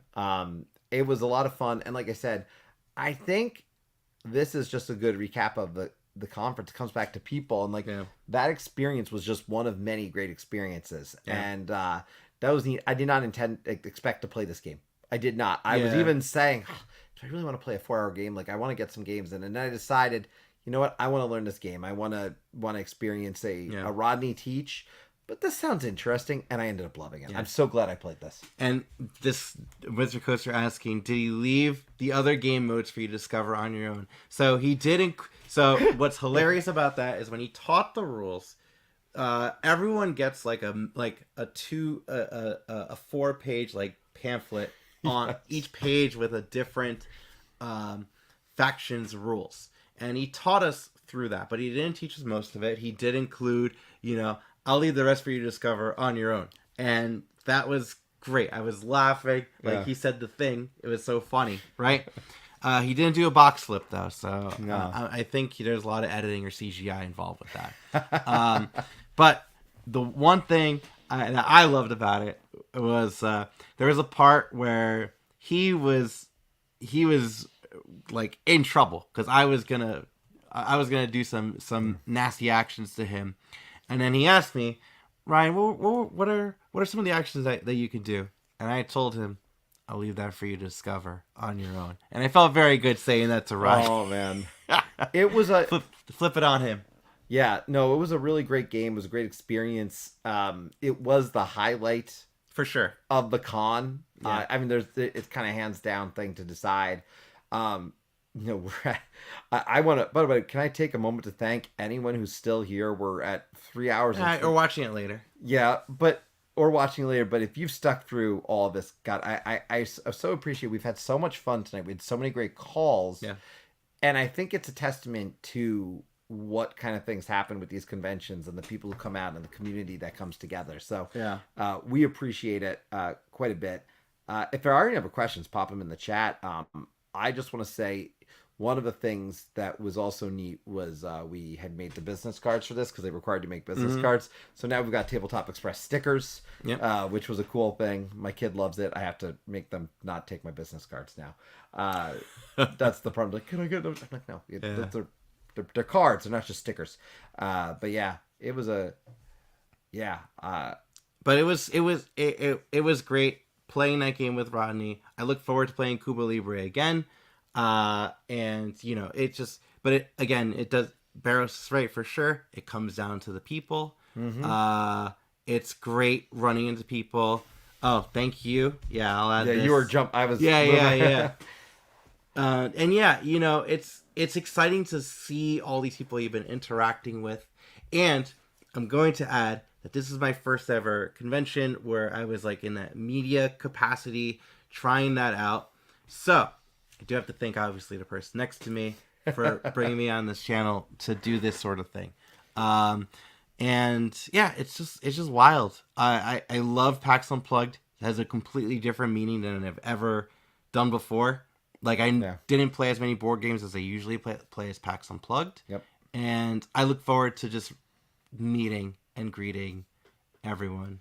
Yeah, and can I just add one note? There's one game we did on tonight, another one that I want to mention because people have been talking about it, that we want to do another playthrough of, which was Starship Captains. Oh, yeah. Because we want to play it. We've played it We got a review solo. copy of that. We got a review copy of it. We've played it solo and then with 2 players, but we want to play it with more. Yeah. Because we feel like it needs one more play to kind of really find, because I feel like it's been different experiences. So we want to we really want to do that. But when we come back with more games, if you've never attended Call Aboard before and you get to this point, please come on back next time. We will do these once or twice a month, generally around that. Yeah. And when we do it, everyone is welcome. We love to hear from you. The Tabletop Express has a Discord. If you're interested in that, let us know. If you don't have a link, we'll get you in. And like we said, we also have a theme song. Yeah, we have a theme song. That's right. So this guy. There it is. So we're going to say goodnight to you. Thank you so much for coming aboard the Tabletop Express. Bye, everyone. Have a great night.